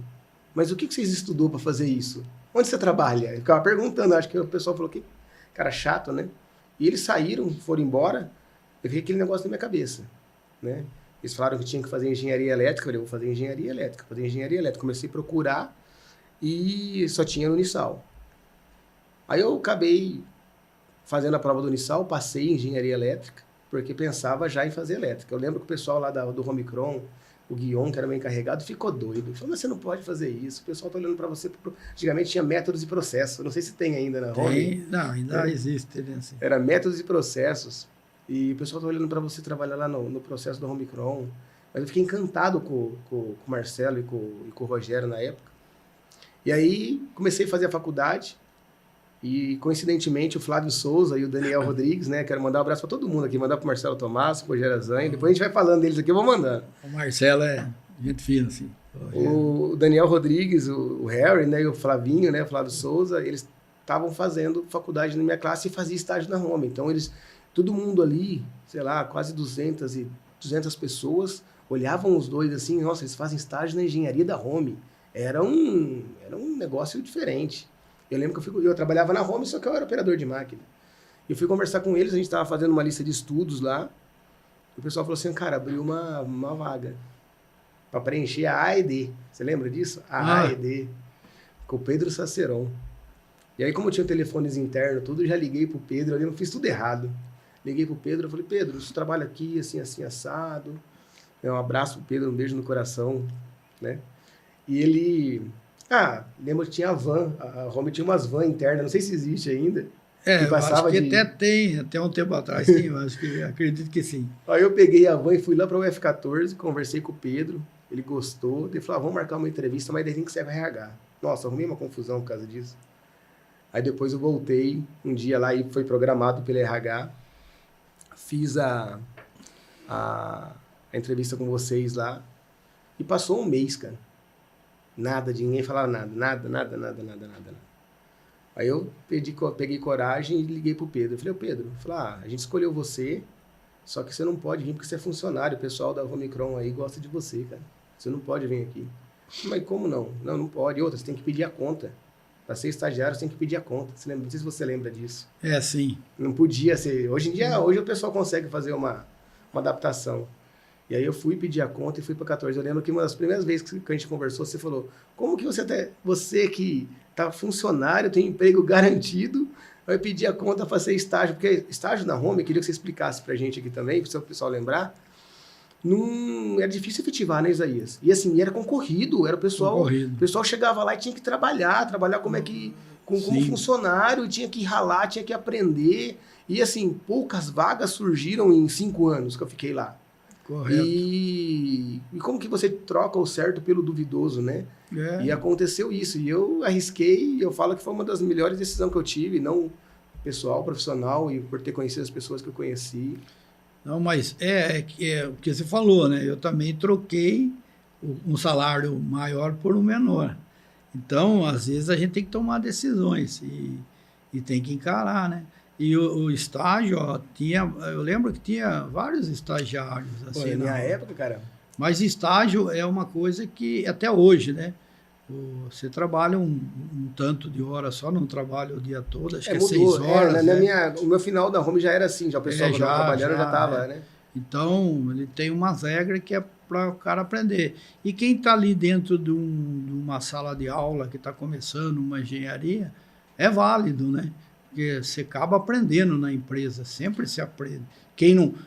Principalmente quem nunca trabalhou. Então, eu não quero puxar sardinha pro meu lado, vamos dizer assim, mas o que eu vejo, pelo menos conversando com pessoas e também, sem também te comprometer com nada, mas hoje o estagiário não é igual antigamente, né? O pessoal não se dedica como se dedicava antigamente, né? O pessoal meio que tem que fazer estágio, eu vou, ou não. Como é que você vê isso? Então, eu acho que tem os dois lados. Eu vou falar assim, tem bastante pessoa, meninada nova hoje, que é dedicada. Tem outros não. Então, é assim, ainda tem. Mas mudou. Um pouquinho muda, assim, não é como antes, não. E por que você acha que isso aconteceu? Você tem uma opinião formada disso, cara? Cara, não consigo falar certo, mas é a nova geração aí que é esse sistema. Mas tem que nem a Home, ali hoje dentro da engenharia, tem uma moçadinha, vamos falar assim, os meninos lá, né? Porque, não sei se sabe, a turma lá me chama de velho, né? Então, fazer o quê, né? Alguns chamam de senhor Isaías. Quando me chama de senhor Isaías, eu fico até meio assim, ó, não, então é Isaías só, né? Mas tem os dois lados, viu, Diego? É que a Home, querendo ou não, a Home é uma potência e talvez só a Home seja privilegiada que as pessoas querem trabalhar na Home. Então, aquele que se dedica um pouco mais, ele mira na Home Isso, e eu vou lá. E eu acho que ela tem um setor de recrutamento que olha bem para isso também, sabe? Na hora que faz um recrutamento, tem que passar pelo um DRH lá, correto, e daí tem que fazer uma entrevista com aquela pessoa, o chefe, o gerente do setor. Então, ali no nosso setor, hoje ali que eu trabalho, falar assim, tem um pessoal muito, muito bom ali. Tem uma meninada já dedicada. Hoje eu falo meninada, mas hoje temos pessoas lá, 35, na verdade. Então, mas leva a sério as coisas. Mas naquela época, aquela engenharia da F14 que você trabalhava lá, ali tinha os caras diferenciados, né? Teve uma... vamos dizer assim, chegou a montar um time muito bom. Ali, o Geraldo. Ali o Geraldo. Naquela época da 14 ali, teve um pessoal bom. Como você disse aí, citou o Tomás, os Vingadores, o Rogério, tudo aí. O Pedro Saceron, né? Isso. Vilalta, Marcelo Charion, Alessandro. É que o Marcelo tá do meu lado toda vez, o Charion, né? Então, mas desde lá, né? O Marcelo tá hoje até lá também. O Marcelo faz um tempão que tá lá. De lá, daquela época, você e Marcelo. Tem mais alguém? Né? Tem hoje que tinha na sua área o Altair, né? O Altair, a parte de injetora, tá certo. O Altair era estagiário também na minha época quando eu entrei, cara. Eu tinha acabado de ser efetivado, não lembro agora, mas quando eu entrei. Mas eu lembro que uma turma muito bacana, cara. Eu não posso falar, não tem como a gente não falar do Vilalta, né? Até o Vilalta era um companheiro seu de viagem, vamos dizer assim, né? Tinha até feito convite para ele estar aqui no estúdio com a gente hoje, né? Deu bolo na gente, né, Isaías? Velinha fugiu. Mas é um cara que eu também tenho uma gratidão por ele. É difícil a gente falar nome, porque depois a gente acaba esquecendo, né? Mas ele, assim, ele era mais novo, né? O Vila era um dos mais novos ali. Eu lembro que ele foi efetivado, né? Com competência, vamos dizer assim. Eu lembro que ele me ajudou muito, né? Sim. Acho que o Vilalto, o Marcelo Tomás, você, o Pedro, o Rogério Azam me ensinou pra caramba também. Eu tive uma participação com ele ali, antes de trabalhar com vocês lá. E era uma coisa que você falou, né?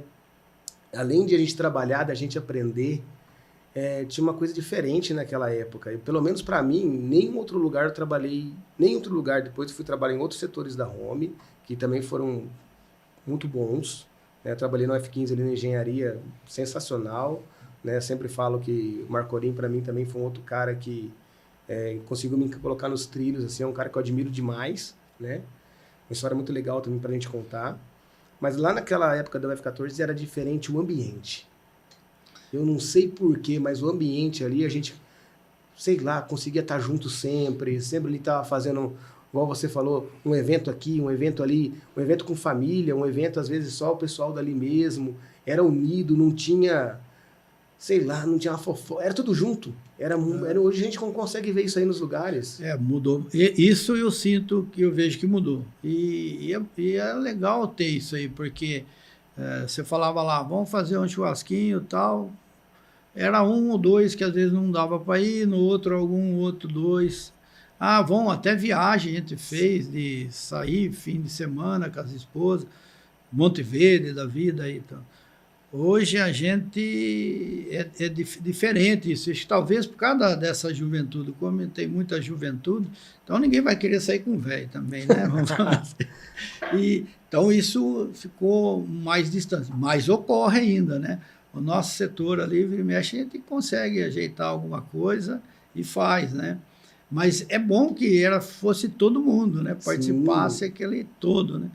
E também antigamente existia os churrasco de fim de ano, né? A montagem faz um, a engenharia faz outro, aí reunia todo mundo, né? Toda a engenharia. Era realmente uma confraternização, né? E fazia pelo próprio funcionário que organizava. E parou em todo lugar, parou. Sim, é raro. Parou em vários lugares, então é raro. Hoje onde tem, às vezes é um benefício, né? Acaba sendo um benefício, porque é raro encontrar. Nossa, isso não estou falando que a empresa fazia, estou falando que sim, as pessoas. As pessoas, não a empresa, não estamos falando nada com empresa. É exatamente isso. A gente conseguia fazer campeonato de futebol dentro da engenharia. A gente conseguia montar 2, 3 times dentro da engenharia, lembra? Sim. Nas férias da faculdade, juntava o pessoal e fazia festa. Juntava até os funcionários de fornecedor, né? Para quem muita gente, não sei se funciona assim ainda, você pode me me corrigir, mas a gente tinha lá dentro da engenharia 2 comandos, né? O Siemens e a Fanuc.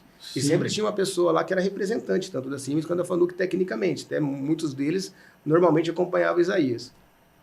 Esse pessoal ficava junto com a gente, participava junto com a gente, jogava os campeonatos junto com a gente, o próprio fornecedor. Então era uma coisa que era... E não tinha nada... Hoje eu vejo... Acho que todas as empresas é assim. Hoje tem muito do compliance, né? Até do contato que você tem com o fornecedor, o tipo de conversa, tem que tomar um pouco de cuidado, né? Isso tem que tomar cuidado quem? O funcionário. Sim, sim. Porque tudo isso existe, e se tem isso, é porque alguém agiu de forma errada. Sim, infelizmente. Então, infelizmente, é assim, né? E isso vai ter em todo lugar, em qualquer setor. Né? Mas isso acaba inibindo um pouquinho, né? Isso acaba sendo... por exemplo, assim, eu tive... aqui no próprio podcast, teve uma pessoa que eu gostaria de trazer, que eu acho que tem um cara também de manutenção, assim, fora do comum, e falou, Diego, eu queria muito ir, mas eu não posso.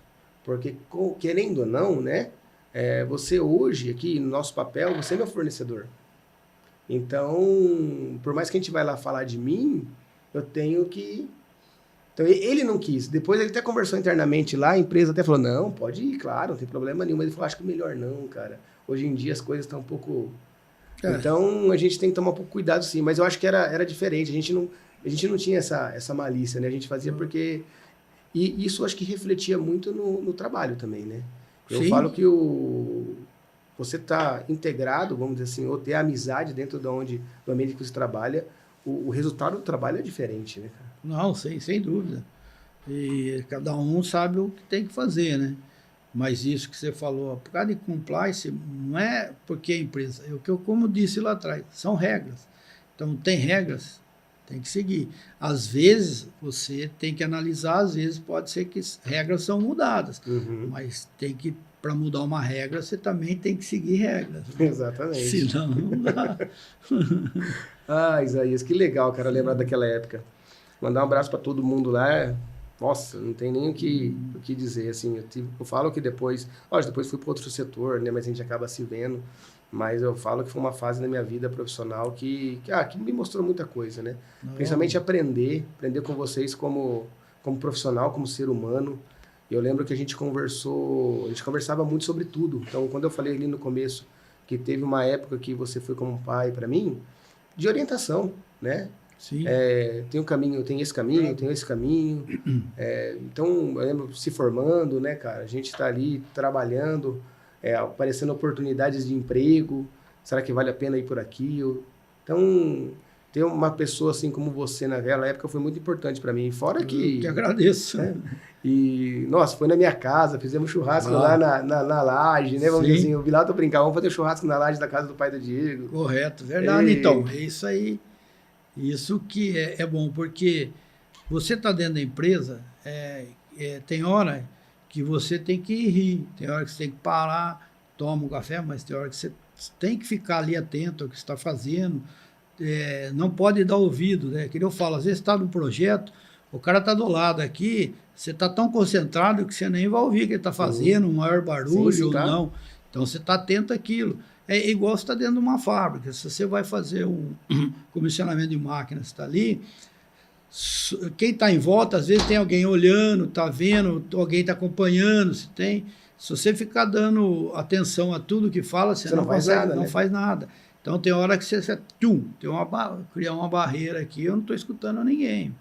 Aí depois você dá aquela paradinha, vai lá, relaxa, porque senão também não consegue, não adianta, né? O seu pensamento, as suas conclusões não vai chegando a lugar nenhum, né? Então tem que ter tudo ali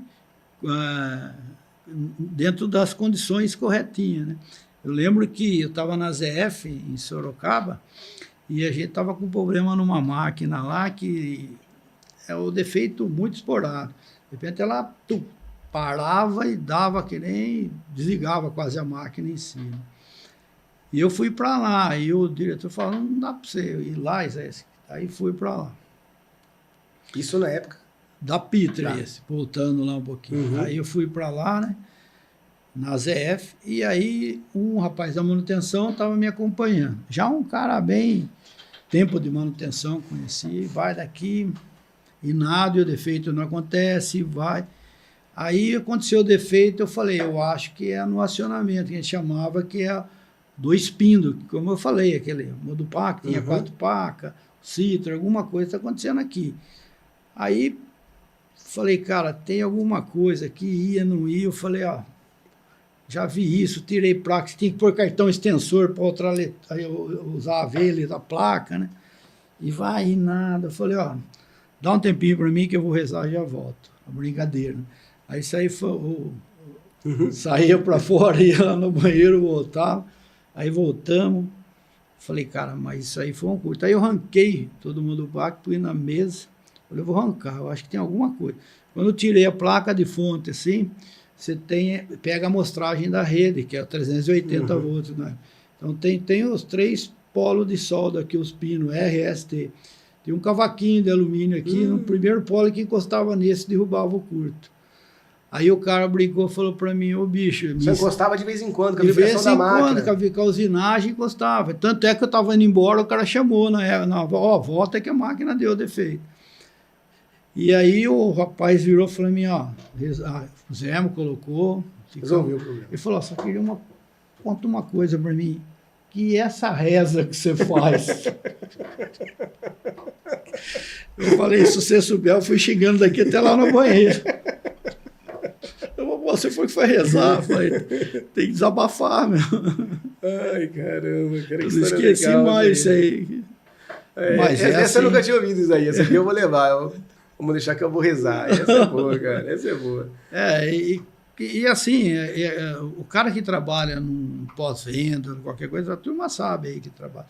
Às vezes está fazendo a máquina, o projeto é novo, e tem uma coisa, e de repente um sistema de carga, alguma coisa, acontece um problema esporádico, que você vai às vezes é um problema de varredura de leitura, onde você montou a lógica aqui, tem que montar aqui, ou isso ali, e às vezes você não vê, Sim.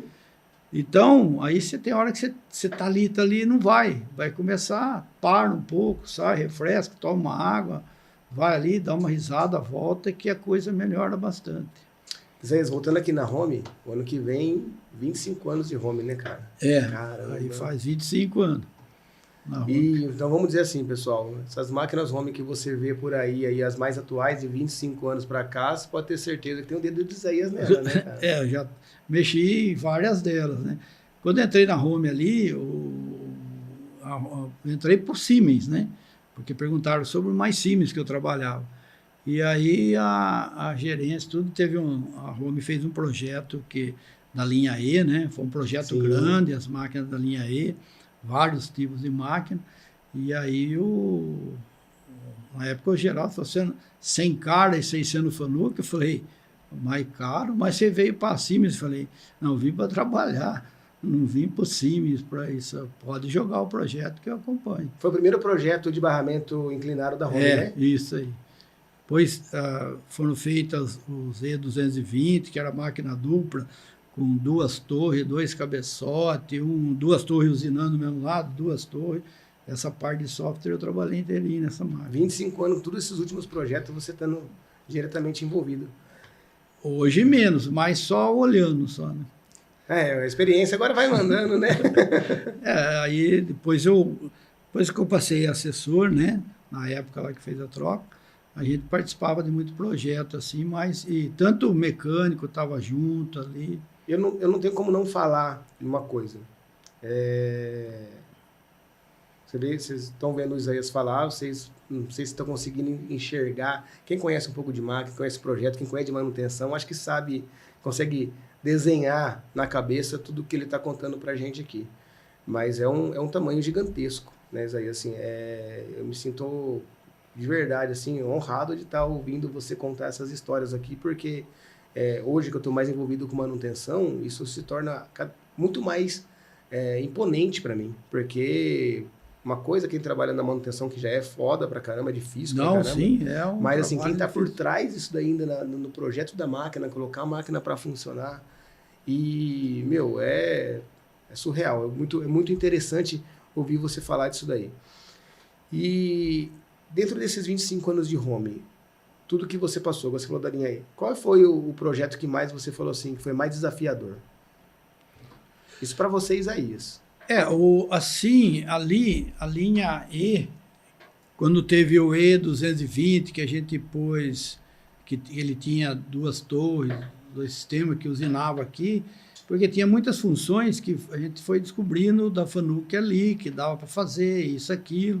Então, esse foi um projeto bem, parte de software, assim, toda mais complexa, né? E funcionou. E foi do zero, né? Foi feito do do zero. zero. Foi feito do zero. Eu lembro que você também trouxe o projeto de Gantry para a Home, não foi? Não, na realidade, a Home já tinha feito um Gantry para alguma empresa. Daí depois, na época, eu fiz um estudo sobre todo tipo de Gantry que podia ter. Só carga e descarga na esquerda, carga na esquerda e descarga na direita, e aquela toda coisa assim de eixo. Porque eu fiz bastante Gantry. Para você ter ver, na Pita a gente fez um Gantry com 120 metros por minuto. Era um tiro. Né? A gente daí do fim abaixou para 100, que dava para trazer a peça tranquilo. Então, e todas aquelas funções, porque um Gantry, onde ele parou, você tem que continuar, você não pode retomar, pegar, levar ele lá para o início, soltar a pecinha.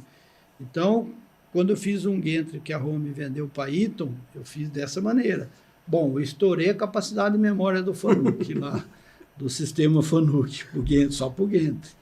A máquina tinha 2 máquinas com giro 180. E aí as máquinas cada uma tava e a parte do Gantry estourou ali, porque era tudo linha de programação, né? E faltou mais, eu precisei tirar umas 10 linhas, conseguia fazer para não estourar a capacidade. Mas ficou muito bom, tanto mecânica, que até a Eaton, na época que entregaram, eu fui para lá, aqui em Valinhos, né?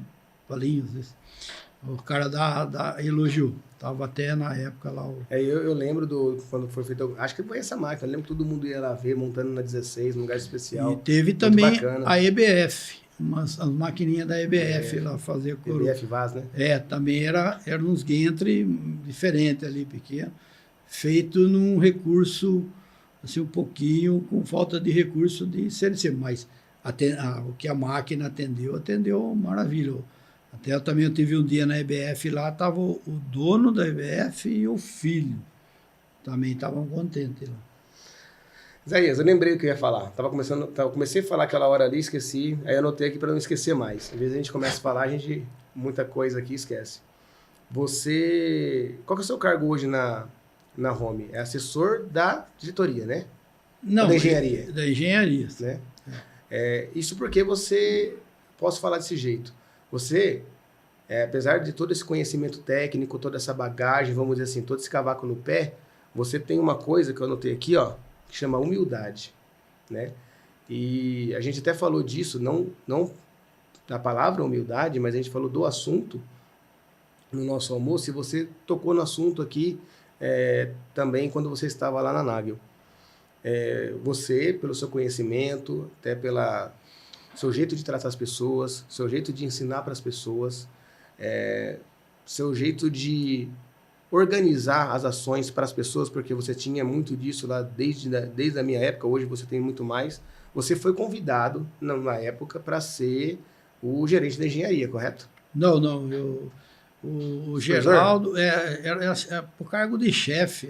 Que cada empresa tem um nome, né? Mas na Home é supervisor? Era chefe que eles estavam falando, na época tinha. Mas era o responsável da engenharia. Seria ali isso. Vamos dizer assim, a Home tinha um gerente de engenharia e tinha os chefes de engenharia. Chefe de engenharia elétrica, chefe de engenharia mecânica. Hoje está assim, hoje. Entendi. Então a gente tem os chefes, né? Que são os supervisores. Sim. E tem os gerentes e tem o diretor. E você foi convidado, como você foi convidado também lá na Nagel, né? Na Nagel. E você, humildemente, falou assim, deixa eu trabalhar, deixa eu continuar fazendo o meu tranquilo, tanto que você passou para assessor, porque você tivesse, talvez, vamos dizer assim, um pouquinho de ego, né? Porque tem, né? Todo mundo tem seu pouquinho de ego, quer chegar a algum... Tem que ter um pouco de ego, sim. Todo mundo tem que dar um valor. Mas se você tivesse seu ego inflado, vamos mudar então a conversa, talvez você fale, então eu vou ficar aqui, você chefe daqui tudo, e você deu oportunidade para novas pessoas ali, né? Sem deixar de contribuir com a Home. Sim. Então isso eu acho que foi, na época, uma mensagem para quem te conhece, né, cara? É uma coisa muito bonita. Então, assim, não tem como você não ser humilde para fazer uma situação dessa. Eu lembro na época que foi uma coisa muito bacana, cara. E isso aí ficou meio assim, bem, a gente sem comentar, não falar nada. O chefe que era na época me chamou, levou para conversar tudo. Eu falei, olha, pelo que está aqui, eu teria que passar o CD-chefe. Daí ele falou, eu passando, que seria um mérito, mas eu vou perder, segundo ele, né? Eu vou perder meu melhor projetista. Daí, conversando, eu falei, olha, depois eu falei, deixa eu pensar, né? Aí voltamos, conversamos, falei, olha, eu acho que o papel não serviria para mim. Então, sei lá, tem os cargos aí, poderia ser por assessor, alguma coisa. Nem falei assessor, mentira. Aí eu falei assim, então você põe outra pessoa, dá uma chance para outra pessoa de chefe, que acho que não vai dar muito certo que eu seja chefe. Puxa vida, não sei o que tem, vou pensar então. Aí ficou pensando, eu vou trazer, pelo menos foi o que foi falado para mim, eu vou trazer de fora uma outra pessoa. Eu falei, não, foi uma pessoa de cá, mas não tem ninguém preparado para chefe. Você já viu alguém ser preparado para chefe? Não tem, né? É aquela história, eu falo que existe dois, chefe e líder. Líder é aquele cara que conduz as coisas ali sem muita preocupação. Então, aí eu falei, você prepara a pessoa. Bom, daí foi feito, na época o Vilauta entrou como chefe e eu passei assessor da engenharia. É bacana. E hoje você está de assessor até hoje, você coordena o pessoal lá, vamos dizer assim. Fiquei assim, de assessor. Legal. Só. E 25 anos de home, Isaías, o que a home significa para você, cara? O pessoal falar assim, a home é uma empresa, vamos falar, muito boa, excelente. Sim. Principalmente o pessoal novo aí que sai, está na faculdade, estão aprendendo ali dentro, principalmente a engenharia. O pessoal que está falar do nível na área que eu conheço, não posso falar da fundição, de outras, né? Então, tem a área administrativa ali, a pessoa vai aprender bastante, tanto elétrica, tanto mecânica. E outra, vai aprender a fazer engenharia. Porque, assim, eu falo às vezes, pessoal, aqui a gente faz engenharia, não faz retrofitting. Entendeu? Você não pode pensar na máquina uma só, você tem que pensar, eu mexi aqui, eu posso parar as outras que estão no campo. Então, tudo que vai fazer, tem que fazer engenharia mesmo, tem que elaborar, fazer o projeto, acertar e tal. Às vezes você olha o projeto lá e fala, isso aqui eu podia mudar. Não mude.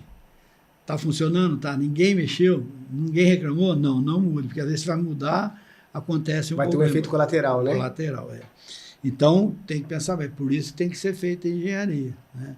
Então, mesmo às vezes quando alguém vem de outra empresa menor assim, ele pensa que esse tema fiz a maquininha, então, muda. Porque no mercado tem muito disso, né? O cara trabalha aqui, o cara vai atender a máquina daquele cliente específico só. Ele vai fazer o que ele quiser. Atender o cliente lá, acabou. Você entendeu?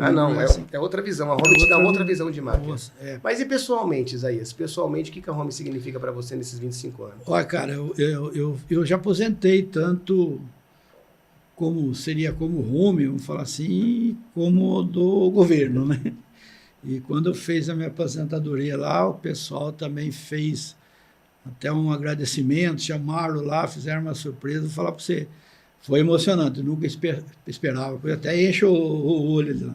Eu gosto muito da home, trabalhar na Homes, e falo que qualquer pessoa técnica, vai ter uma boa empresa para trabalhar, pode ter certeza disso. Eu assino embaixo disso.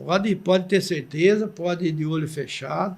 Por isso que, às vezes, já aconteceu de funcionários que estavam lá chegar para mim e dizer, eu recebi uma oferta maior do que da Home, né, para trabalhar no lugar. Às vezes, isso acontece com todo mundo, todo lugar e toda empresa. Eu falo assim, olha, analisa bem. E eu não vou falar para você sair. Se você falar que vai sair, eu falo que eu quero... Se for um cara bom, funcionário, eu falo, eu quero que você fique. Claro. Então, não vá na outra empresa, fica aqui, porque... né? Você vai perder um projetista ou alguém. Mas analise bem, pese tudo e vê o que se compensa ou não. Né? Porque isso é para qualquer empresa, tá? E ali é uma empresa que leva tudo certinho, uma empresa que, né, cumpre com os deveres, os direitos, tudo certinho. Se preocupa muito hoje, a Rumo está se preocupando muito com a segurança dos seus trabalhadores, com a diversidade também, trabalha um campo disso, isso aí é muito bacana. A Rumo é uma empresa, acho que referência no nosso país, né? Eu então, acho. assim, Não, sim. você vai na feira, você vê o tamanho do stand, ela é referência. Na própria feira do nosso segmento, ela é referência. É assim, referência. não E tem outra, jeito, né? quando eu fui fazer a entrevista lá, na Home, eu nunca tinha entrado na Home. Conhecia de nome a Home. Sim, um nome muito forte. Já né? cheguei a trabalhar dentro da Renault, trabalhado na máquina Nagel, lá nas máquinas, na Renault, e tinha 2 máquinas, agora 2 tornos Homes, e o pessoal trabalhando ali. Inclusive, cara, vou contar uma agora lembrei.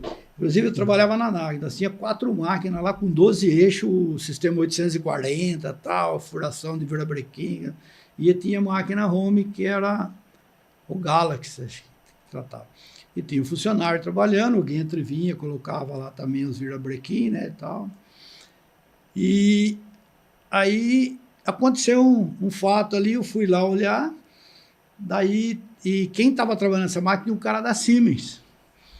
E eu falei, pô, cara, aqui, ó, na hora que desce, dá pra gente controlar, memorizar isso. Quando alguém entra e coloca a peça, se alguém vir abrir a porta, tirou ou não pelo sensor.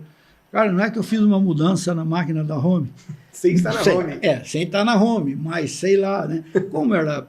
Porque assim, Diego, teve uma época, uns técnicos ajudavam o outro. O cara da Grob, o cara disso, você precisava de uma ferramenta, o outro arrumava, e assim. Aí foi feito. E depois a gente tinha que fazer a deverminagem, tirar os vermes da máquina, o francês falava. Então ele vinha na máquina, ele batia na emergência com a máquina, ele tinha que retomar, fazer isso, ter os alarmes, e quando ele achando o defeito, ele colocava uma etiquetinha aqui. E aí, você resolveu, você escrevia, ele depositava a etiquetinha que foi sanado. E daí eu terminei toda a parte que a máquina comunicava com o processo. E aquele tempo era tudo... não tinha uma rede, era tudo Profibus lá, aquelas redes, né? Então você tem que fazer tudo em DB, sinal que a porta estava aberta, que isso, aquilo, mandar todos os sinais. Então a DB tinha 3.000 funções. Então. E eu terminei primeiro e o francês, era um francesinho baixo, o cara era... Aí testou todos, sinais que a broca quebrou, você passava o código de barra, abria lá a gaveta, já a ferramenta pronta, né? Tocava o telefone sem fio do cara, ó, parou tal máquina, tudo isso aí estava levando para a informação. Aquela época, 1998, por aí. Tocava o celular, não é celular, é sem fio lá. Sim. E o cara via a máquina que parou, às vezes você escutava o cara no banheiro lá, ele tinha todo lugar para pendurar o telefone, rateando que tocou, e o cara estava lá dentro. Tocou máquina e tudo. Essa época aí, cara. Caramba. E aí, como eu terminei, o cara aprovou, eu mandei todos os sinais, já estava pronto, aí foi o da Home. E estava um técnico Siemens, o cara era argentino, eu não me recordo o nome dele.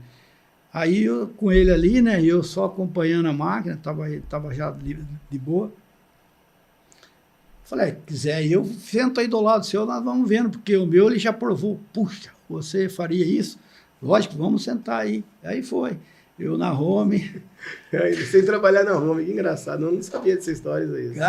E no fim, dali, eu fui para Home, logo em seguida, né? Coisas 99 ali foi. Coisas do destino, né? 2000. Foi 2001. Então. Que legal, cara. Eu lembro quando eu aprendi com você, a primeira coisa que eu aprendi para você, que eu uso até hoje, é fio entupido. O fio está entupido. E para entender, quando você é estagiário, pessoal falando, conversando tecnicamente, vamos dizer assim, no pé da máquina. Não, mas aqui tem fio entupido. E você fala, meu Deus do céu, como que entope o fio, cara? E na verdade é um curto, né? Mas isso tem, né? A turma judia bastante com essas palavras. Não, mas o fio entupido é comum até o pessoal falar. Comum hoje, Tá cheirando ampere. Cheirando ampere. Isaías, mas que carreira, hein, cara? Que carreira, hein, cara? Bonita, né? tipo assim, dentro do nosso segmento que eu sempre falo, do nosso ecossistema aqui, você é um cara que, meu, tem Não, cavaco no pé, hein? se você acompanhar desde o primórdio, falar assim, desde quando eu comecei, que você tinha que fazer um cara lá na frente da máquina, toda aquela parafernália para fazer a otimização de um servomotor. Sim. Hoje... E aí o cara ficava lá, inverte. Você, a chavinha inverte. Se ele errasse o inverte, você já bateu na mecânica, né? Já fazia coisa errada. Aí fazia os gantry, tudo com essas caixinhas. E hoje você põe um notebook aqui, faz otimização, tira gráfico, tinha tudo. Lógico, o que a gente via onda era no osciloscópio, né? Para ver frequência, aquelas partes de overshoot lá. E hoje está tudo ali.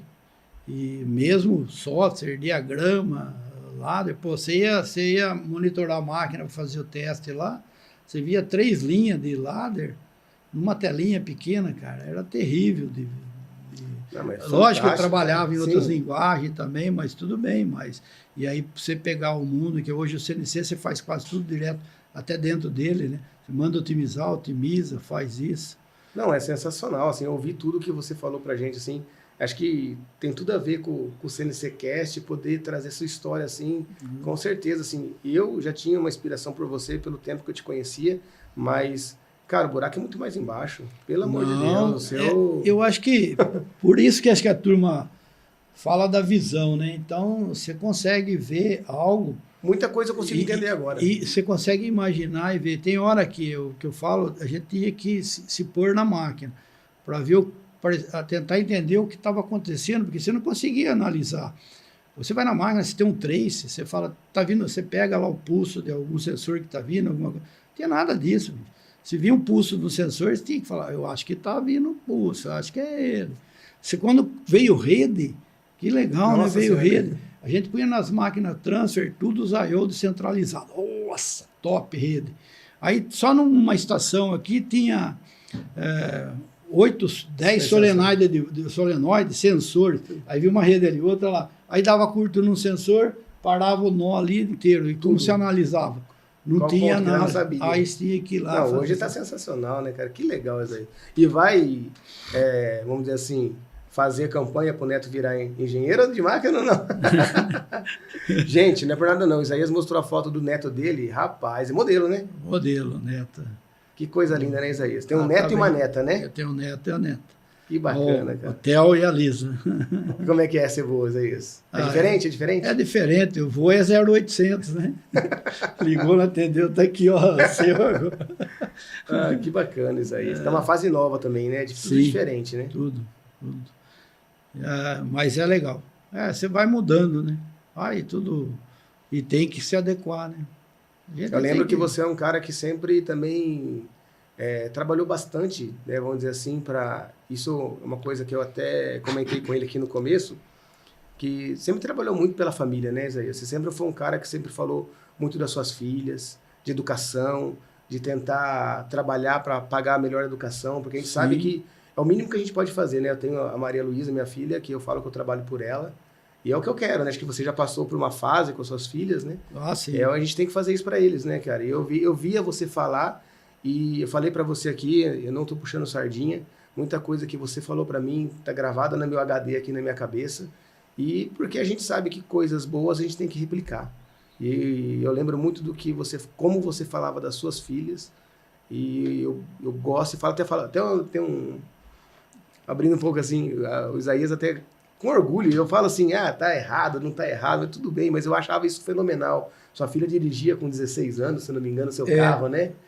Mas não na... Sim. Então, não, na cidade. Mas eu achava fantástico. Um lugar lá fechado. Eu achava fantástico isso daí, porque assim, é uma forma de você também assim, dar uma liberdade, lógico, com todas as seguranças, vamos dizer assim, mas eu falo para minha filha, Maria Luísa, quando você tiver 12 anos, brincadeira, viu, gente? Você vai dirigir, vou ensinar você a dirigir. Você vai tendo autonomia, vai tendo uma visão diferente das coisas, porque eu lembro que na minha época, as coisas eram um pouco mais atrasadas, começava a pegar o carro com 18 anos. Teve gente que teve o privilégio, mas quem não teve, sabe como é que é mais difícil. Então, se a gente pode proporcionar isso para nossos filhos, por que não, né? Hoje, antes a gente tinha mais lugar, assim, deserto, você levava lá, aprendia. Hoje está mais difícil, tem que ir mais para o sítio, né? Exatamente. Eu também, eu aprendi a dirigir com 14, Tinha meu avô aí na DKV, rapaz. Olha que legal, Isaías, cara. Aí no sítio lá eu pegava para dirigir e comecei só nas estradinhas de terra lá. Isaías, vamos chegando no nosso final aqui, né? Eu queria falar uma coisa para você. Você passou por várias gerações aí, mas esse pessoal mais novo, você tem até o privilégio de estar tendo contato, né? Tem muitas empresas que não estão tendo esse privilégio, está difícil arrumar mão de obra. Mas se você fosse dar um recado para essa turma mais nova, né? Hoje, olhando para o futuro, que recado que você daria para eles, para a sua profissão? O cara quiser ser um profissional com o seu gabarito, ou que tenha pelo menos o mesmo caminho, qual que é? O que você poderia falar? Olha, é difícil isso, né? Mas eu falo assim, como a gente trabalha dentro de empresa, aquele que trabalha de empresa, faça o melhor que você puder. Porque você não está fazendo só para a empresa. Tudo o que você faz de melhor é para você. É conhecimento, tudo é seu, está aqui dentro. Aqui ou aqui, né? Tem coisas que tem que estar aqui e tem coisas aqui. Então, isso aqui é o maior que tem que estar dentro, né? Então, levar bem a sério, fazer o trabalho a sério, se dedicar. Isso para qualquer coisa. Até dentro da sua família, dentro com os seus filhos. Porque depois você fala, pô, eu não fiz. E não ficar culpando, sabe? Ah, eu não fiz porque não tinha isso. Ah, eu não fiz porque faltou isso. Corre atrás, que você vai conseguir achar um método para aquilo que ocorra, né? Senão, bicho, você nunca vai ter valor. E outra, também tem hora que você precisa mostrar aquilo que você está fazendo. Não deixar outros que mostrem aquilo que você faz, né? Tem hora que tem um ditado que a gente tem que ser um pouco galinha e deixar de ser pata, né? Exatamente. Mas não com isso do lado mal, do lado positivo. Bom, positivo ali. Então, a realidade é essa, bicho. Top, porque senão não vai pensar que cai tudo do céu, não. Não cai, não. Ainda mais hoje, né, que assim, tá vindo inteligência artificial, as coisas estão mais tecnológicas. Sim. Se você não estudar, se você se não dedicar, alguém vai estar fazendo isso por você e aí vai te engolir, né? Vai. E hoje, mesmo essa parte de a Home também está usando, né? Ela já tem vários software desse ali, que ela já está aplicando também. Então, o que é isso? A evolução. Cada hora vai mudando. E se você não acompanhar, eu vim lá da idadinha do monitor, sim. Agora você pega um monitor de 20, 30 polegadas na frente, linda, né? Software que roda, que maravilha. Rapaz, que é, né? Então, a meninada aí tem que se dedicar àquilo que quer mesmo. Maravilha, Isaías. Isaías, e o nosso livro, a gente tem um fechamento aqui com um livro que o convidado traz de presente pra gente. E eu queria saber qual que você trouxe pra gente aqui. Vamos ver? Posso. Isso aí que você vai achar. Eu acho que todo mundo trouxe um livro aí, pode ser um técnico, autoajuda. Você vai ter um livrinho ali, que é guardadinho do Isaías, da coleção, que não dá.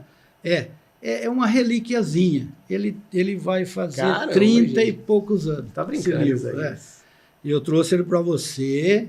E esse aí não é aquele que você não vai ler, não vai ter nada. Você pode ter uma ajuda com ele lá no passado. Agora eu creio que você não vai ter ajuda, mas é uma relíquia. Eu faço gente de coração. Cara, aí você tá me quebrando, cara. Vamos ver aqui, gente. Realmente, eu já tive alguns livros bem interessantes aqui, totalmente diferentes, mas vamos ver o que... Caraca, cara! Gente do céu, dá uma olhada nisso aqui. Quem conhece isso daqui? De quando é, Isaías? Olha aqui, tá com o selo. Isso aí era comprado só em São Paulo, na Litec. Tem um ano que eu comprei e quanto eu paguei. 21/6/91, cara. Isso, tem uma dedicatória. Ah, que legal, cara. E a Raiz Quadrada, ela tem particularmente para mim, ela tem um significado muito especial, porque meu tio, que é falecido, ele teve uma banda, né, muito conhecida em Americana na época, que chamava Raiz Quadrada. E eu sempre tive um quê com Raiz Quadrada? Não tenha medo das conquistas, tenha medo de não tentar. De suas formas, um abraço, Isaías. Pô, pelo amor de Deus, não tem nem o que falar, Isaías. Isso aí era guardado, que eu Isso aqui é uma bíblia, vamos dizer assim, né? Era o antigo... A bíblia das fórmulas técnicas, cara. Que legal, cara. Manual das fórmulas técnicas. Nem sei se existe, consegue achar. Nem sei se existe mais isso daqui, Zé. Vai fazer 34 anos, né? 91 é? Não, 34. Ah, não. Isso daqui é sensacional, cara. Isso aqui a gente vai ter que fazer, ó... Maria Eduarda, a gente vai fazer depois um especial com esse livro aqui, cara. Cara, meu Deus do céu.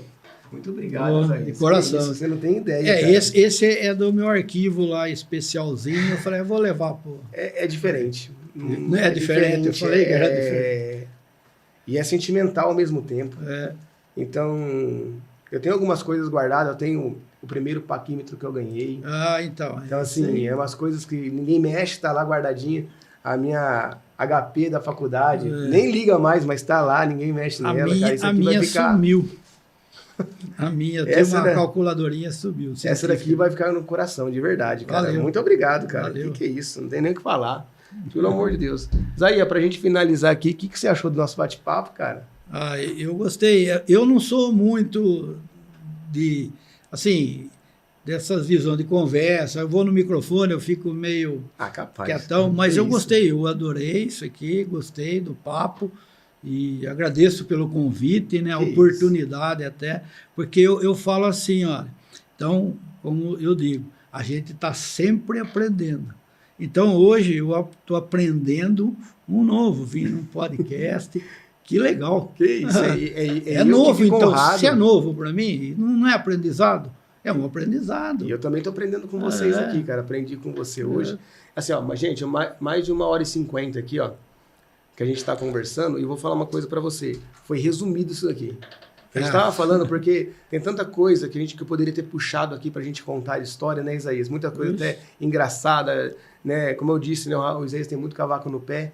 Então, foi até resumido para a gente poder contar um pouco da sua história, sua trajetória profissional. Porque a ideia do programa é isso, a ideia é a gente trazer realmente assim, a história da pessoa para tentar, igual você falou, qual o recado que você dá para o pessoal, se dedicar, igual você escreveu aqui para mim, aqui no livro, mas também inspirar, porque as pessoas precisam dessas inspirações. Hoje em dia eu acho que, quais são as referências das pessoas hoje em dia? Infelizmente, internet, né? E às vezes na internet não são aquelas pessoas que fizeram muita coisa para estar lá. Não estou desmerecendo, cada um tem seu caminho, né? Sim. Mas dentro do nosso segmento, o caminho é diferente. Não tem como pular etapa. Não tem como você vai passar uma etapa, vamos dizer. Você vai ter que passar por fases. Hoje mais simples, sim, por causa da tecnologia. Mas tem que passar, tem que ali botar um pouquinho assim, a mão na graxa, o cavaco no pé, que só assim que a gente vai conseguir chegar. E não tem jeito, é uma profissão que a gente nunca vai acabar, né? É uma coisa que o mundo precisa, né? É o mundo que precisa. Correto, porque... quando você está ali na internet, você vai no ar e faz uma pergunta, ele te responde. O que você fez? Só digitou algo ali e recebeu uma resposta.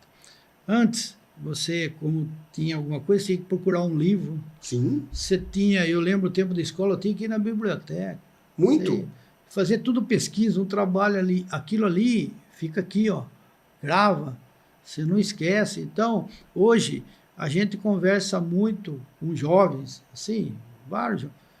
Ele sabe do lado dele ali, mas você saiu, fugiu, é futebol e outra vai lá. Ele sabe, às vezes, o prompt. Vamos dizer assim, que daqui a 10 anos, eu chamo uma pessoa para contar um pouquinho da história dela. Será que ela vai ter tantas histórias assim como você teve para contar? Às vezes não tem, porque assim, às vezes quem está fazendo inteligência artificial tem que tomar cuidado, Mas assim, eu fico muito, você fala de aprender, eu que aprendo, né? Eu estou aprendendo aqui, acho que eu erro bastante aqui ainda, mas é uma forma também, eu fico muito feliz de estar aqui. E trazer para mim, trazer você aqui foi especial demais, porque faz eu lembrar de muitas coisas boas da minha época da Home, todas as épocas da minha vida, como você falou, não me arrependo, né? Mas assim, tem algumas que a gente guarda no coração e aquela...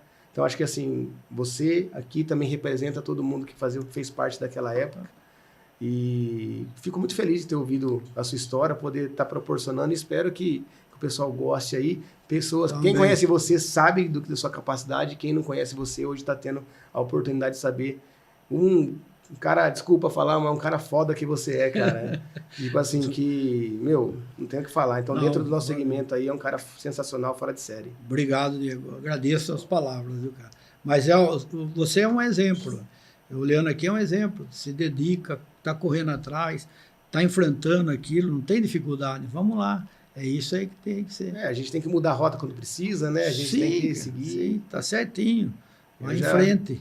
Desejo muita cara. Sorte para você, muito sucesso e muita paz e muita saúde. Exatamente, né? É o que a gente precisa, né, Isaías? Vamos falar isso assim. Isso aí. E tenho certeza que isso aqui vai ficar para sempre, né? Você falou dos seus netinhos. Com certeza, na hora que eles estiverem aí um pouco mais velhos, já vai começar a entender, vai ficar para eles aí, para suas filhas, para Suzana, com certeza vai ser um orgulho para eles depois poder assistir aqui. Espero que essa homenagem tenha sido à sua altura, cara. De verdade. Foi. Emociona. Então, obrigado, Zé. Obrigadão mesmo, cara. Obrigado você, cara. Obrigado. Gente, isso. A gente, como eu disse, de verdade, a gente teve aqui conduzindo aqui, porque o Isaías é um cara que tem muita bagagem.